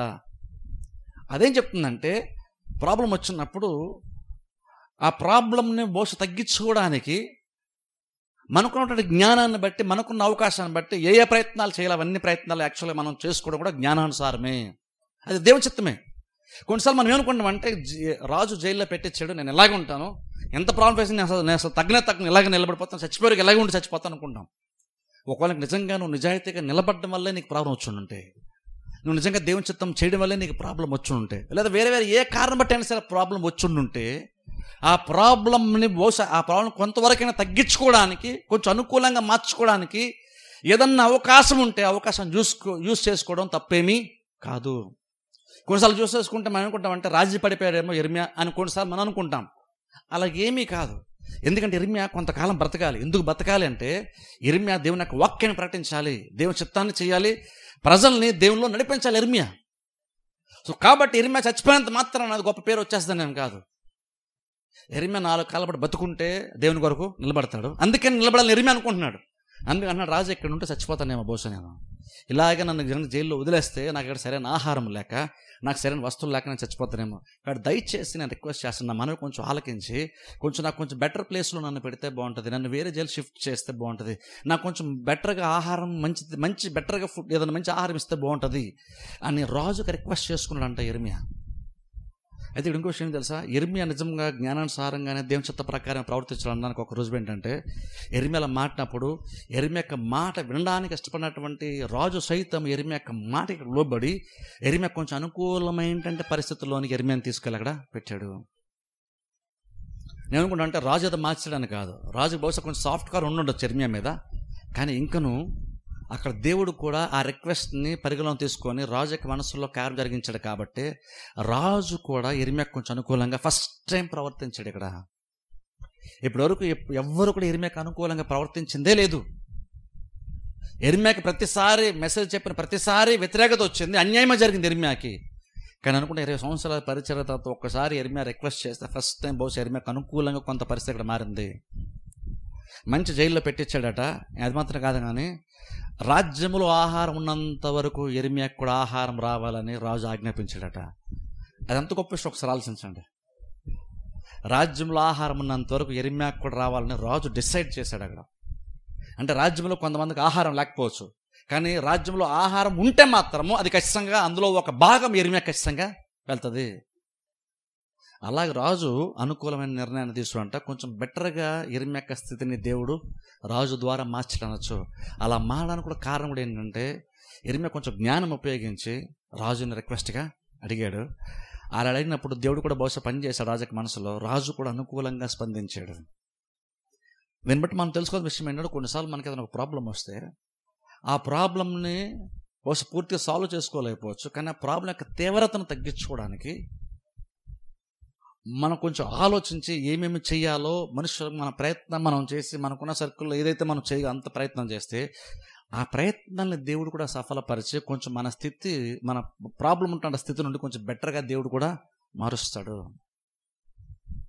మనం కొన్నిసార్లు ఏమనుకుంటే ఇలాగ అసలు ఎంత ప్రాబ్లం కొన్నిసార్లు వచ్చినప్పుడు దాని నుండి తప్పించుకునే అవకాశం ఒకవేళ ఉన్నా సరే దేవుని కోసం నేను ప్రాబ్లం భరించేస్తాను. కొన్నిసార్లు కావాలని మన మీద ఎక్కువ ప్రాబ్లం మీద వేసుకుంటాం. కొన్నిసార్లు ఏమనుకుంటామంటే అలా ఉన్న భక్తి జీవితం అనుకుంటాం, అలా ఉంటే దేవుడు ఎక్కువ మార్కులు వేసేస్తాడని అనుకుంటాం. కానీ ప్రాబ్లంను తగ్గించుకునే అవకాశం కనుక ఖచ్చితంగా మనకుంటే తగ్గించుకోవడం తప్పేమీ కాదు. ఎవరో ఒకరితో మాట్లాడి ఏదో ఒక ప్రయత్నం చేయడంలో తప్పేమీ లేదు. ఇర్మియా అలాగే ప్రయత్నం చేశాడు, రాజు కూడా అనుకూలంగా స్పందించాడు. నేను అంటాను ఇక్కడ రాజుకి ఇర్మియా మీద ఎంతో కొంత గౌరవం లోపల ఎక్కడో డీప్గా ఉంది. అది పూర్తిగా రాజు యొక్క మాటను వినేంతగా అయితే కన్విన్సింగ్గా లేకపోవచ్చేమో, కానీ ఇంకొంచెం ఎక్కడో కొంచెం మాత్రం ఇర్మియా మీద ఎక్కడో దగ్గర కొంచెం గౌరవము ఇర్మియా మీద రాజుకి ఉంది. అందుకనే జైల్లో నుండి బయటికి తప్పించలేదు, జైల్లో ఉంచాడు. ఇర్మియా చెప్పేది ఏది నచ్చట్లేదు, కానీ ఎందుకో కానీ రాజు మీద కొంత గౌరవం ఉంది. ఆ గౌరవాన్ని బట్టి ఇర్మియా ఫస్ట్ టైం నోరు అడగగానే మెసేజ్ విషయంకి వచ్చేసరికి ఇర్మియాకి సపోర్ట్ చేయట్లేదు, కానీ రాజు ఆయన రిక్వెస్ట్ చేసిన మాత్రం ఖచ్చితంగా అనుకూలంగా స్పందించాడు. అవసరం అలా స్పందించాడు కాబట్టి ఖచ్చితంగా దాని తగ్గట్టు ఎంతో కొంత ఆశీర్వాదం ఖచ్చితంగా రాజు తిరిగి వస్తుంది, ఖచ్చితంగా వస్తుంది. ఎందుకంటే అక్కడ దేవుని యొక్క ప్రవక్తని సేవకుని ఆయన ఘనపరిచాడు, కొంచెం గౌరవించాడు, కొంచెం అనుకూలమైన స్థితిలోనికి తీసుకొచ్చాడు, కొంచెం రాజుకు సపోర్ట్ ప్రవక్తకు సపోర్ట్ చేశాడు, యెరెమీయాకు సపోర్ట్ చేశాడు, కొంచెం బెటర్ జైల్లో పెట్టించాడు, ప్రతిరోజు ఆహారం వచ్చినట్లుగా ఆజ్ఞాపించాడట. అలా ఒక మంచి కార్యం చేస్తే ఖచ్చితంగా శిక్షకు ఎలా గురవుతాడు రాజు, ఖచ్చితంగా చెరగ వెళ్ళిపోతాడు. అలా వెళ్ళిపోయినప్పటికీ ఇక్కడ కొంచెం ప్రవక్తగా గౌరవించాడు కాబట్టేమో ఆ మెసేజ్ బహుశానికి సంతోషాన్ని తేలేదు, నచ్చలేదు. కానీ ఇంకొన్న ప్రవక్తగా చూసి గౌరవించి ఆ మాటను బట్టి కొంచెం అనుకూలంగా స్పందించాడు కాబట్టి ఖచ్చితంగా దానివల్ల ఎంతో కొంత ఆశ్చర్యం ఖచ్చితంగా రాజుకి వచ్చే తీరుతుంది. అందుకని చూడండి, మనం కూడా కొన్నిసార్లు ఏంటంటే గుర్తుపెట్టుకోవాలి, మనం కొంతమందికి గౌరవించి, ముఖ్యంగా వాక్యం బోధించాలి, గౌరవించడం వల్ల ఖచ్చితంగా ఎంతో కొంత బ్లెస్సింగ్ ఖచ్చితంగా మనకి ఆశీర్వాదం ఉంటుంది. వాళ్ళు కొన్నిసార్లు ఏంటంటే మనం వాక్యం బోధించేటువంటి వారిని మనం అలా యాక్షన్లో చూడడం, కొన్నిసార్లు మనలాగా ఉన్నారు, మనలాగానే మాట్లాడుతున్నారు, మనలాగా ఉన్నారు కాబట్టి సాధారణ మనుషులు అనుకుంటాం. కొన్నిసార్లు మనం ఒక ప్రత్యేకత మనం చూడలేం. నేను రాజు అంత వ్యతిరేకతలో ఉండి ఇంకను ఎంతో కొంత ప్రత్యేకత యెరెమీయాలో చూసి ఎంతో కొంత గౌరవం మనస్ఫూర్తిగా ఇచ్చాడు. దేనికో భయపడి ఇంకేదో కాదు, మనసులో వచ్చింది అది, ఆ గౌరవం. ఇంకెంతకంటే బెటర్గా యాక్చువల్గా రాజు తలుచుకుంటే చేయొచ్చు, కానీ అంతా చేయకపోయినా సరే ఎంతో కొంత ఏదైతే యెరెమీయా ఎక్స్పెక్ట్ చేశాడో, ఏదో రిలీజ్ని ఎక్స్పెక్ట్ చేయలేదు. యెరెమీయా ఏమన్నాడు తెలుసా? నన్ను విడిపించు అనలేదు, నన్ను కొంచెం బెటర్ జైల్లోకి మార్చు, నాకు కొంచెం మంచి ఆహారము అనుగ్రహించు అన్నాడు. ఏదైతే యెరెమీయా అడిగింది మాత్రం ఖచ్చితంగా అక్కడ ఆయన చేశాడు. అందుకే యెరెమీయా స్థితి కొంచెం బెటర్గా మారింది. అలా మారింది కాబట్టి, అనుకూలంగా స్పందించారు కాబట్టి అనుకుంటాను ఖచ్చితంగా రాజుకు కూడా బహుశా ఎంతో కొంత ఏదో ఒక మేలు ఖచ్చితంగా దేవుడు చేస్తాడు. మాటలుగా ఖచ్చితంగా తీర్పే, అది ఎలాగైనా సరే మారదు అది. కానీ అందులో కూడా ఎంతో కొంత కొంచెం బెటర్గా ఖచ్చితంగా రాజా ఖచ్చితంగా బహుశా దేవుడు మారుస్తాడు. అందుకని చూడండి, కొన్నిసార్లు మనము దేవుని యొక్క మాట వినాల్సి ఉండగా మనం అందరం ప్రార్థన సహాయం ఉంటాం. అది తప్పదు. యాక్చువల్గా ప్రయారిటీ ప్రార్థనకు ఉంది. కానీ కొన్నిసార్లు ఫస్ట్ ఆఫ్ ఆల్ చర్చకొచ్చి దేవుని యొక్క స్వరాన్ని వినాలి, దేవునికి నువ్వు లోబడాలి. ఆ తర్వాత నువ్వు ప్రార్థన చేయి, నీ ప్రార్థన దేవుడు అంగీకరిస్తాడు. కానీ మనం దేవునికి లోబడడం, మనకు వాక్యం వద్దు, దేవుడు ఏం చెప్తాడో మనకు అదేం వద్దు, దేవుని యొక్క మాటకు లోబడడం, కానీ నా కోసం ప్రార్థన చేయండి అంటాం. కొన్నిసార్లు అలా అది వర్కౌట్ అవ్వదు, అలా మనకి మేలు జరగదు. నువ్వు దేవుని దగ్గరికి వచ్చి దేవుని యొక్క ఫస్ట్ ఆఫ్ ఆల్ నువ్వు దేవుని యొక్క మాట విని, దేవుని బలిష్టమైన చేతి కిందకు వచ్చి దేవుని యొక్క మాట వింటూ అప్పుడు నువ్వు ప్రార్థన సహాయాన్ని కోరు, ఖచ్చితంగా దేవుని ప్రార్థన ఆలకిస్తాడు. ఈ రాజు దేవుని యొక్క మాట వినట్లేదు, కానీ ప్రార్థన చేయమంటున్నాడు. కానీ అది అలాగనే జరగలేదు అక్కడ. అందుకనే చర్చకు వచ్చినప్పుడు దేవుడు మనతో మాట్లాడతాడు. నాశతో మన చర్చకు రావాలి. అది గురువారమే కావచ్చు, శనివారమే కావచ్చు, ఆదివారమే కావచ్చు, మంగళవారమైనా సరే కావచ్చు. మన చర్చకు వచ్చినప్పుడు ఏ తలంపుతో రావాలంటే ఏదో ఒక ప్రసంగం వినడానికి నేను వస్తానని రాకూడదు. దేవుడు నాతో ఏం మాట్లాడతాడో నేను వినాలి, నేను తెలుసుకోవాలి. నేను రేపు ఏం చేయాలి, రేపు నా ముందు బోల్డ్ ఆప్షన్స్ ఉన్నప్పుడు నేను ఏ దారిలో వెళ్తే నాకు క్షేమము, నేను ఏ డిసిషన్ తీసుకుంటే నాకు మేలు జరుగుతుంది, ఏ నిర్ణయం తీసుకుంటే నాకు ఆశీర్వాదాలు వస్తాయి, ఏ మార్గం నడిస్తే నా స్థితి కొంచెం బెటర్గా ఉంటుంది, అది మనం తెలుసుకో. అందుకే చూడండి, మనం వాక్యాన్ని మనం ప్రసంగం వరకే పరిమితం చేస్తాం. కానీ భక్తుడు ఏమని తెలుసా? భక్తుడైతే నీ వాక్యము నా పాదములకు దీపము, త్రోవకు వెలుగు అన్నాడు. నేను ఎటు నడవాలో నాకు గైడెన్స్ ఇస్తుంది దేవుని యొక్క వాక్యం, నన్ను నడిపిస్తుంది వాక్యం. ఏదో ప్రసంగం వినడానికి నేను బైబిల్ని కానీ వాక్యాన్ని కానీ ప్రసంగం వరకే పరిమితం చేయలేదు భక్తుడు. అన్నాడు, నేను ఏ మార్గం నడవాలో నా పాదములకు దీపం గాను, త్రోవకు వెలుగుగా ఉంటుంది. కొన్నిసార్లు వాక్యం దేవుడు ఇచ్చినప్పుడు ఎలా ఇస్తాడు తెలుసా? ఎల్లుండి ఏం చదువుతుంది దేవుడు చెప్పాడు, కానీ రేపు నువ్వేం చేయలేవు దేవుడు ఖచ్చితంగా చెప్తాడు. నీకు అది తెలిస్తే చాలు. సంవత్సరం తర్వాత నీకు ఏం జరుగుతుంది, నీ భవిష్యత్తు ఏంటి, చాలా మంది అది తెలుసుకోవడానికి కష్టపడతారు. సంవత్సరం న్యూ ఇయర్ లాంటి సందర్భాలు వస్తే మరీ ఎక్కువ, సంవత్సరం అంతా నెక్స్ట్ ఇయర్ అంతా నా జీవితంలో ఏం జరుగుతుందో నాకు చెప్పేయాలి పాస్టర్ గారు, దేవుడు నాకు ముందే చూపించాలనుకుంటా. దేవుడు యాక్చువల్ అలా నడిపించాడు. దేవుడు 1 step at a time అంటావు ఇంగ్లీష్. అంటే అర్థం అంటే ఫస్ట్ ఆల్ నువ్వు అడుగు ముందుకెయ్యు, నువ్వు అడుగు వేసిన తర్వాత నెక్స్ట్ అడుగు నువ్వు ఎటేయాలో దేవుడు నీకు అప్పుడు చెప్తాడు. ఒకసారి అంటే ఒక యవనస్తుడు చీకటి నడుచుకుంటూ వెళ్తున్నాడట. దీపం చాలా చిన్న దీపం ఉంది, గుర్రం మీద వెళ్తున్నాడు. దూరంగా పెద్ద వెలుగేం కనబట్టలేదు, చిన్న బుడ్డేదో ఉంది, చిన్న కనబడుతుంది. కనీసం దేవుని ప్రార్థించే, ప్రభువా నాకు దారి మొత్తం కనబడాలి, ఎందుకంటే నేను ఎటువంటి పడుతున్నా తెలియటం మొత్తం చీకటిగా ఉంది, కేవలం నాకు దీపం ఉంది, జస్ట్ ఒక అడుగు మాత్రం నాకు కనబడుతుంది, నాకు దూరం ఏముందో నాకు తెలియట్లేదు, ఏదైతే ప్రాబ్లం కాదు, నిటెళ్ళని నాకు అర్థం కాదు కదా, నిటెళ్తాను నాకు తెలియదు అని దేవుడిని అడుగుతా మాట్లాడుతుంటే అప్పుడు దేవుడు ఆయనతో మాట్లాడాడంట, నీకు తర్వాత దూరంగా నీకేముంది అవసరం లేదు, నీకు అవసరం ఏంటంటే నెక్స్ట్ నువ్వు వేసే అడుగు ఎక్కడికి వేస్తే నీకు కనబడితే చాలు, అది నీ ప్రయాణం నీకు ఆటంకం ఉండదు, నడుచుకుంటే ముందుకు వెళ్ళిపోవచ్చు. ఎందుకంటే ఒక అడుగు ముందుకే కానీ ఆ వెలుగు ఇంకొక అడుగు ముందు నీకు చూపిస్తుంది, ఆ అడుగు ముందుకే నెక్స్ట్ వెంటనే ఇంకొక అడుగు నీకు ముందు చూపిస్తుంది, నీకు అది చాలు. నువ్వు దూర ప్రయాణం చేయడానికి నీకు ఒక్క అడుగు ముందేముందో నువ్వు ఎటు వెళ్తున్నావో అది దేవుడు చూపిస్తే చాలు, నువ్వు ప్రయాణం ఆగనే ఆగదు. నువ్వు దాని మీద మైండ్ పెట్టాను. కొంచెం మనకేంటంటే లాంగ్ రన్ మొత్తం కనబడిపోవాలి వెలుగు. సంవత్సరం అంతా ఏం జరిగిపోద్దో దేవుడు మనం చూపించేస్తే అప్పుడు అడుగు ముందుకు వేద్దాం అనుకుంటాం. దేవుడు అంటాడు అలా కాదు, నేను ఎలా పని చేస్తానంటే అప్పుడప్పుడు ఒక్కొక్క అడుగు నువ్వు ఫస్ట్ ఆఫ్ ఆల్ నువ్వు వచ్చి నా మాట విను, నువ్వు మొదటి అడుగు ఎక్కడ వేయాలో నేను నీకు చూపిస్తాను. అది నువ్వు వేసాక ఆ తర్వాత ఇంకొక అడుగు ఎక్కడ వేయాలి నేను నీకు అప్పుడు చెప్తాను. ముందే 10 అడుగులు నేను ఎట్టే వేయాలో నేను చెప్పను. బహుశా నార్మల్గా దేవుడు అలా పనిచేయడు. ఫస్ట్ ఆఫ్ ఆల్ ఆయన దగ్గరకు వచ్చినప్పుడు నువ్వు వాక్యం వినేటప్పుడు నువ్వు ఆ అడుగు వేసేటప్పుడు ఎటు వేయాలో దేవుడు చెప్తాడు. అది నువ్వు వేస్తే నెక్స్ట్ వెంటనే నువ్వు ఎక్కడ అడుగు వేయాలో దేవుడు అది కూడా చెప్తాడు. అంటే బేసిక్గా మనం ఎంత దూరం ప్రయాణం చేయాలన్నా సరే బేసిక్గా నీకు ఒకటే తెలియాలి. ఇక్కడ ఉండే దూరంగా నీకు ఏదో కనబడిపోలేని ఏం కాదు. ఒక్కడుగు దూరం ఏముంది, నువ్వు ఎట్టడుగు వేయాలో తెలుసుకుంటే చాలు, నీ ప్రయాణానికి ఆటంకం ఏమీ ఉండదు. అది తెలిసి చాలు, నువ్వు అడిగే కానీ మళ్ళీ నీకు ఇంకో అడుగు నెక్స్ట్ వెలుగు ప్రకాశింపబడుతుంది. నువ్వు అడుగు ముందుకు వేసుకుంటూ ముందుకి వెళ్ళిపోవచ్చు. కాబట్టి ప్రభు సంవత్సరం అంతా నాకు ఏం జరుగుతుందో నాకు చెప్పేవా అని అడగండి. నార్మల్గా దేవుడు అలా పనిచేయడు. దేవుడు పని చేస్తాడంటే నువ్వు చర్చకు రా, లేదా బైబిల్ తీసి ఇంట్లో చదివేటప్పుడు నా నడిపింపు కోరిక నిజంగా నువ్వు హృదయాన్ని తెరుచుకుని కనుక నువ్వు బైబిల్ చదివితే, నువ్వు నా స్వరాన్ని వినాలని నా నడిపింపులోనికి నువ్వు రావాలనుకోని చర్చకు వచ్చేటప్పుడల్లా నా గైడెన్స్ కోసం నువ్వు చర్చకొచ్చి వాక్యం వింటే నువ్వు ఎటు అడిగేయాలో నేను నా వాక్యం ద్వారా నువ్వు నెక్స్ట్ చేయాల్సిన స్టెప్ ఎటో నేను చెప్తాను. యాక్చువల్గా నీకు కావాల్సింది కూడా అదే. అది ఉంటే నీ జీవితము వెలుగులోనే వెళ్ళిపోద్ది. అలా ప్రతి స్టెప్ నేను నడిపిస్తాను. నువ్వు ముందు నేను చూపించినటువంటి ఆ ఒక్కడుగు దూరంలో నువ్వు అడుగు ముందుకి వెయ్యి అంటాడు దేవుడు. దేవుడు మళ్ళీ నడిపిస్తాడు. అందుకని భక్తుడు అన్నాడు వాక్యం ఏంటంటే పాదములకు దీపము త్రోవకు వెలుగు అన్నాడు. ఎందుకని మనం ఎప్పుడు కూడా వాక్యాన్ని అలా చూడలేదు మనం. అది ప్రాబ్లం మనకి. కొన్నిసార్లు ఏంటంటే దేవుడు ఎందుకు నాతో మాట్లాడలేదు, దేవుడు ఎందుకు నాతో మాట్లాడలేదు అనుకుంటాం. ఎవరైనా వచ్చి దేవుడు నాతో మాట్లాడని చెప్తుంటే ఎప్పుడు నాతో దేవుడు ఎప్పుడు మాట్లాడదు ఏంటని మనం అనుకుంటున్నాం. ఆ ఎక్స్పీరియన్స్ ఎందుకు మనకెందుకు ఉంటుంది ఎప్పుడు ఆలోచించారు మీరు? మనం ప్రసంగం వింటున్నాం కానీ దేవుడు నాతో మాట్లాడని ఎందుకని మనం నిజంగా మనం చెప్పలేకపోతున్నామంటే ప్రాబ్లమ్ బోధించేవాడు కాదు. ప్రాబ్లం బోధించేవాడు కాదు. నువ్వు చర్చకొచ్చి నువ్వు ప్రసంగం వినడానికి నువ్వు సిద్ధపడి వచ్చావు కానీ దేవుని యొక్క గైడెన్స్ కోసం నువ్వు సిద్ధపడి నువ్వు రావట్లేదు. దేవుని యొక్క నడిపింపు కోసం నువ్వు వెతికొస్తే దేవుడు ఖచ్చితంగా నడిపిస్తాడు. కాకపోతే మనం అలా రావట్లేదు, మనం దానికి ప్రిపేర్ అవ్వట్లేదు. ప్రసంగం వినడానికి మాత్రం వస్తున్నాం. కింద వారం ఇది చెప్పారు, ఈ వారం బహుశా ఇది చెప్తారేమో అనుకుని అలా ముందే మనం అనుకుని వస్తున్నాం. కానీ నిజంగా అంశం ఏదైనా సరే కావచ్చు, దేవుడు నడిపించాలనుకుంటే ఏ ప్రసంగం ద్వారా అయినా సరే, ఏ అంశం ద్వారా అయినా సరే నువ్వు అడుగెట్టేయాలో దేవుడు ఖచ్చితంగా నడిపిస్తాడు. ఎందుకంటే దేవుడు మాట్లాడేటువంటి దేవుడు. మన దేవునికి దేవులుగా పిలువబడేటువంటి వరకు ఉన్న ఒక డిఫరెన్స్ ఏంటంటే మన దేవుడు మాట్లాడేటువంటి దేవుడు. అంటే మాట్లాడే కెపాసిటీ ఆయనకు ఉందని కాదు, ఆయన నీతో మాట్లాడేటువంటి దేవుడు. మన దేవుడు మాట్లాడే దేవుడు ఏంటంటే ఆయన కదా మాట్లాడగలడు, విగ్రహాలు మాట్లాడలేవు, మనం మాట్లాడతామని కాదు. అదే ఒక్కోసారి వాళ్ళు పాట పాడలేదు, నేను పాట పాడగలను అలా అనుకుంటున్నాను. దేవుడు మాట్లాడతాడంటే అది కాదు, అవి మాట్లాడో మన దేవుడు మాట్లాడు అని కాదు. మన దేవుడు మాట్లాడే దేవుడు అంటున్నావు అంటే అర్థం ఏంటంటే నీతో దేవుడు మాట్లాడతాడని అర్థం. మాట్లాడే కెపాసిటీ ఆయనకు ఉందని కాదు, ఆయన నీతో కమ్యూనికేట్ చేస్తాడు, నీకు విషయాలు తెలియజేస్తాడు. ఆయన నీకు విషయాలు తెలియజేస్తాడు, నీకు జీవితానికి సంబంధించిన విషయాలను తెలియజేస్తాడు. అందుకనే దేవుడు మాట్లాడే దేవుడు అని బైబిల్లో మాట ఉంది. అవే వెట్టి విగ్రహాలు అవి నోరు ఉంటాయి కానీ మాట్లాడు. కానీ మన దేవుడు మాట్లాడతాడు అని అర్థం ఏంటంటే నీకు అవసరమైన మాటను నువ్వు ఏది వినాలో, నీకు ఏది అవసరమో దాన్ని దేవుడు నోరు తెరిచి నీకు మాట్లాడి నీకు తెలియజేస్తాడు. కానీ ఎప్పుడు కూడా మన దేవుడిని అలా చూడలేదు మనం. ఆయన మాట్లాడతాడండి, మా దేవుడు నిజమైన దేవుడు కూడా మాట్లాడతాడు అనుకుంటున్నాం.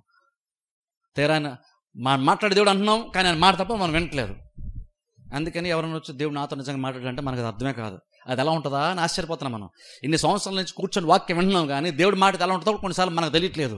ఎవరో కొంతమందికి మాత్రమే తెలుస్తుంది ఎక్స్పీరియన్స్ ఏంటో. దేవుడు మాట్లాడడం అంటే మన ప్రసంగం వినమంటే ఏంటో మనకు తెలుసు, కానీ దేవుడు మాట్లాడడం ఏంటో కొన్నిసార్లు మనకి తెలియని కూడా తెలియదు. కారణం ఏంటంటే మనం ప్రసంగం వినడానికి వస్తున్నాం కానీ దేవుడి యొక్క నడిపింపులోనికి రావడానికి మనం ఇష్టపడలేదు. నేను అడుగు ముందుకు వేయడానికి దేవుడు ఏం చెప్తాడో విందాము, అప్పుడు దాన్ని బట్టి అడుగు వేద్దాము అని ఆశ మనకు లేదు. ఉండుంటే ఖచ్చితంగా దేవుడు మనతో మాడతాడు. చర్చకొచ్చేటప్పుడు అలా రండి. అందుకని చర్చకొచ్చేటప్పుడు ఏదో కేవలం ప్రసంగం వరకు మాత్రమే కాదు, ప్రసంగం అంటే లోతైన విషయాలు పులిపెట్టిపోయిన దేవుడు మనతో మాడతాడు, విషయాలు తెలియజేస్తాడు. దేవుడు నడిపిస్తాడు మనల్ని. దేవుడు నడిపించేటువంటి దేవుడు నడిపిస్తాడు కాబట్టి ప్రభు నేను నడిపి లోపడాలి. కాబట్టి నువ్వు చెప్పు. నా మైండ్లో చాలా తిరుగుతుండొచ్చు, నా మైండ్లో చాలా ఆలోచన ఉంటుంది, నాకు పలు రకాల దారులు ఉండొచ్చు, నేను ఎటైనా వెళ్ళాలన్న ఆప్షన్స్ నాకు ఉండొచ్చు. కానీ నేను ఎటు వెళ్ళాలని నువ్వు అనుకుంటున్నావు, నేనేం చేయాలని నువ్వు డిసైడ్ చేస్తున్నావు. అది నాకు తెలుపు అని కనుక నువ్వు నిజంగా ఆశపడి వస్తే దేవుడు తన వాక్యం ద్వారా మనకి తెలియజేస్తాడు. అలా వెళ్తే వెలుగు ప్రకాశం పడుతుంది. వెళ్తే మనకు ఖచ్చితంగా దేవుని యొక్క మార్గంలో వెళ్తాం. అది మనకు క్షేమాన్ని ఇస్తుంది, మనకు ఆశీర్వాదాన్ని ఇస్తుంది. ప్రసంగం కోసం రావద్దు, సిన్సియర్గా దేవుని యొక్క నడిపింపు కోసం రావాలి. వసతుడిగా మనల్ని నడిపిస్తారు. ప్రార్థన చేసుకుందాం. మమ్మల్ని మిక్కిలిగా ప్రేమిస్తోని మా పరమ తండ్రి, పరిశుద్ధ దేవ, నీ పరిశుద్ధమైన శ్రేష్టమైన నామమునకు వందనములు స్తోత్రాలు చెల్లిస్తున్నాం తండ్రి. ఈ రాత్రికాల సమయంలో ప్రభువా, ఇర్మియా గ్రంథం 37వ అధ్యాయం తండ్రి మేము చూసుకోవడానికి మీరు మాకు ఇస్తున్నటువంటి ఈ వాక్య జ్ఞానాన్ని బట్టి, నడిపింపుని బట్టి మీకు స్తోత్రములు, వందనాలు చెల్లిస్తున్నాం ప్రభువా. నిజంగా తండ్రి, ఈ దినమున మీ వాక్యం పట్ల ఎలాంటి వైఖరి మేము కలిగి ఉండాలో, ఎలాంటి ఆలోచనతో వాక్యాన్ని ప్రభువా మేము వినాలో ఈ దినాన్ని తండ్రి మీరు మాకు తెలియజేసినందుకు మీకు స్తోత్రాలు చెల్లిస్తున్నాం తండ్రి. మీరు మాట్లాడుతున్నప్పుడు తండ్రి నిజంగా తండ్రి మేము మీ యొక్క స్వరాన్ని వినలేని స్థితిలో బహుశా మేము ఉంటూ ఉన్నామేమో ప్రభువా. మీ యొక్క స్వరాన్ని గ్రహించే విషయంలో మేము మిస్ అవుతున్నామేమో ప్రభువా. ప్రసంగాన్ని తెలుసుకుంటున్నాం కానీ ప్రభువా, మీ యొక్క నడిపింపుని మేము పోగొట్టుకుంటున్నామేమో ప్రభువా, కోల్పోతూ ఉన్నామేమో తండ్రి. అందుకని దినాన ప్రభువా, ఆ వాక్య పరిచర్య ప్రభువా సమర్థవంతంగా మాకు ఆశీర్వాదకరంగా ఉండాలనేమో ప్రభువా, ఈ దినాన్ని మీరు మాకు ఈ మాటలు ఇచ్చారు తండ్రి. మీకు స్తోత్రాలు చెల్లిస్తున్నాం ప్రభువా. వాక్య పరిచర్య పట్ల ఎలాంటి ఆలోచన, ఎలాంటి వైఖరి మేము కలిగి ఉండాలి ప్రభు, ఇద్దరని మీరు మాకు తెలియజేశారు. మీకు వందనములు స్తోత్రాలు చెల్లిస్తున్నాం. అవును ప్రభు, నువ్వు మాట్లాడేటువంటి దేవుడవు, నువ్వు నడిపించేటువంటి దేవుడవు ప్రభువా. మీ వాక్యం మా పాదములకు దీపం, మాకు త్రోవకు వెలుగు తండ్రి. అలాగే తండ్రి మమ్మల్ని నడిపించడానికి ప్రభా, ఈ లోక యాత్రలో తండ్రి మమ్మల్ని నడిపించడానికి, మీ క్షేమకరమైన మార్గాలు మమ్మల్ని నడిపించడానికి మీరు ఇచ్చినటువంటి వాక్యాన్ని బట్టి మీకు స్తోత్రాలు చెల్లిస్తున్నాం ప్రభా. ఆ వాక్యం తండ్రి మా పాదములకు దీపమని, వెలుగని మేము గ్రహించి ప్రభా బైబిల్ చదవటానికి, వాక్యం వినడానికి, వాక్యాన్ని అర్థం చేసుకోవడానికి మాకు సహాయం చేయమని ప్రార్థిస్తున్నాం. ఎక్కడున్న ప్రభా వాక్యం వినేటప్పుడల్లా, వాక్యాన్ని చదువుకునేటప్పుడల్లా ప్రభా, అది మమ్మల్ని నడిపించడానికి మీరు ఇచ్చినటువంటి వాక్యమని మేము గ్రహింపుతో చదవటానికి, వాక్యాన్ని వినడానికి మాకు సహాయం చేయండి. అట్టి ఆత్మీయ స్థితిలో మమ్మల్ని అందరినీ మీరు నడిపించమని ప్రార్థిస్తున్నాం ప్రభా. ఈ రాత్రికాల సమయంలో వాక్య వినాలని ప్రభు బిడ్డలు ఆశపడి వచ్చుండగా వచ్చిన ప్రతి బిడ్డ కొరకు ప్రార్థిస్తున్నాం.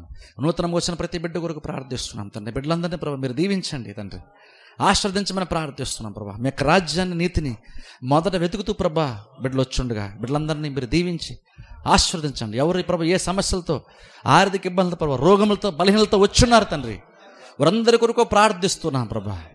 స్వస్థపరచండి, ఆరోగ్యం, ఆయుష్ను, దీర్ఘాయును ప్రభా మీరు దయచేయండి. ఇరుకులోని ప్రభా విషాదలో మీరు నడిపించండి. మీ వాక్కుని పంపించి ప్రభా ప్రతి వారి యొక్క స్థితిని మీరు బాగు చేయమని ప్రార్థిస్తున్నాం. కొంచెం బెటర్గా మార్చిన ప్రభా, మెరుగుపరచమని ప్రార్థిస్తున్నాం. స్థితిగతులను మీరు మార్చమని ప్రార్థిస్తున్నాం. వచ్చిన ప్రతి బిడ్డని ప్రభు మీ చేతులుగా అప్పగిస్తున్నాం. దీవించి ఆశ్రయించి మీ క్షేమకరమైన మార్గాల్లో మీ యొక్క నామ గంట కొరకు మీరు నడిపించమని ప్రార్థిస్తున్నాం. వచ్చిన ప్రతి బిడ్డని మీరు దీవించి ఆశీర్వదించి పంపమని యేసుక్రీస్తు నామమున ప్రార్థిస్తున్నామా పరమ తండ్రి. ఆమేన్, ఆమేన్.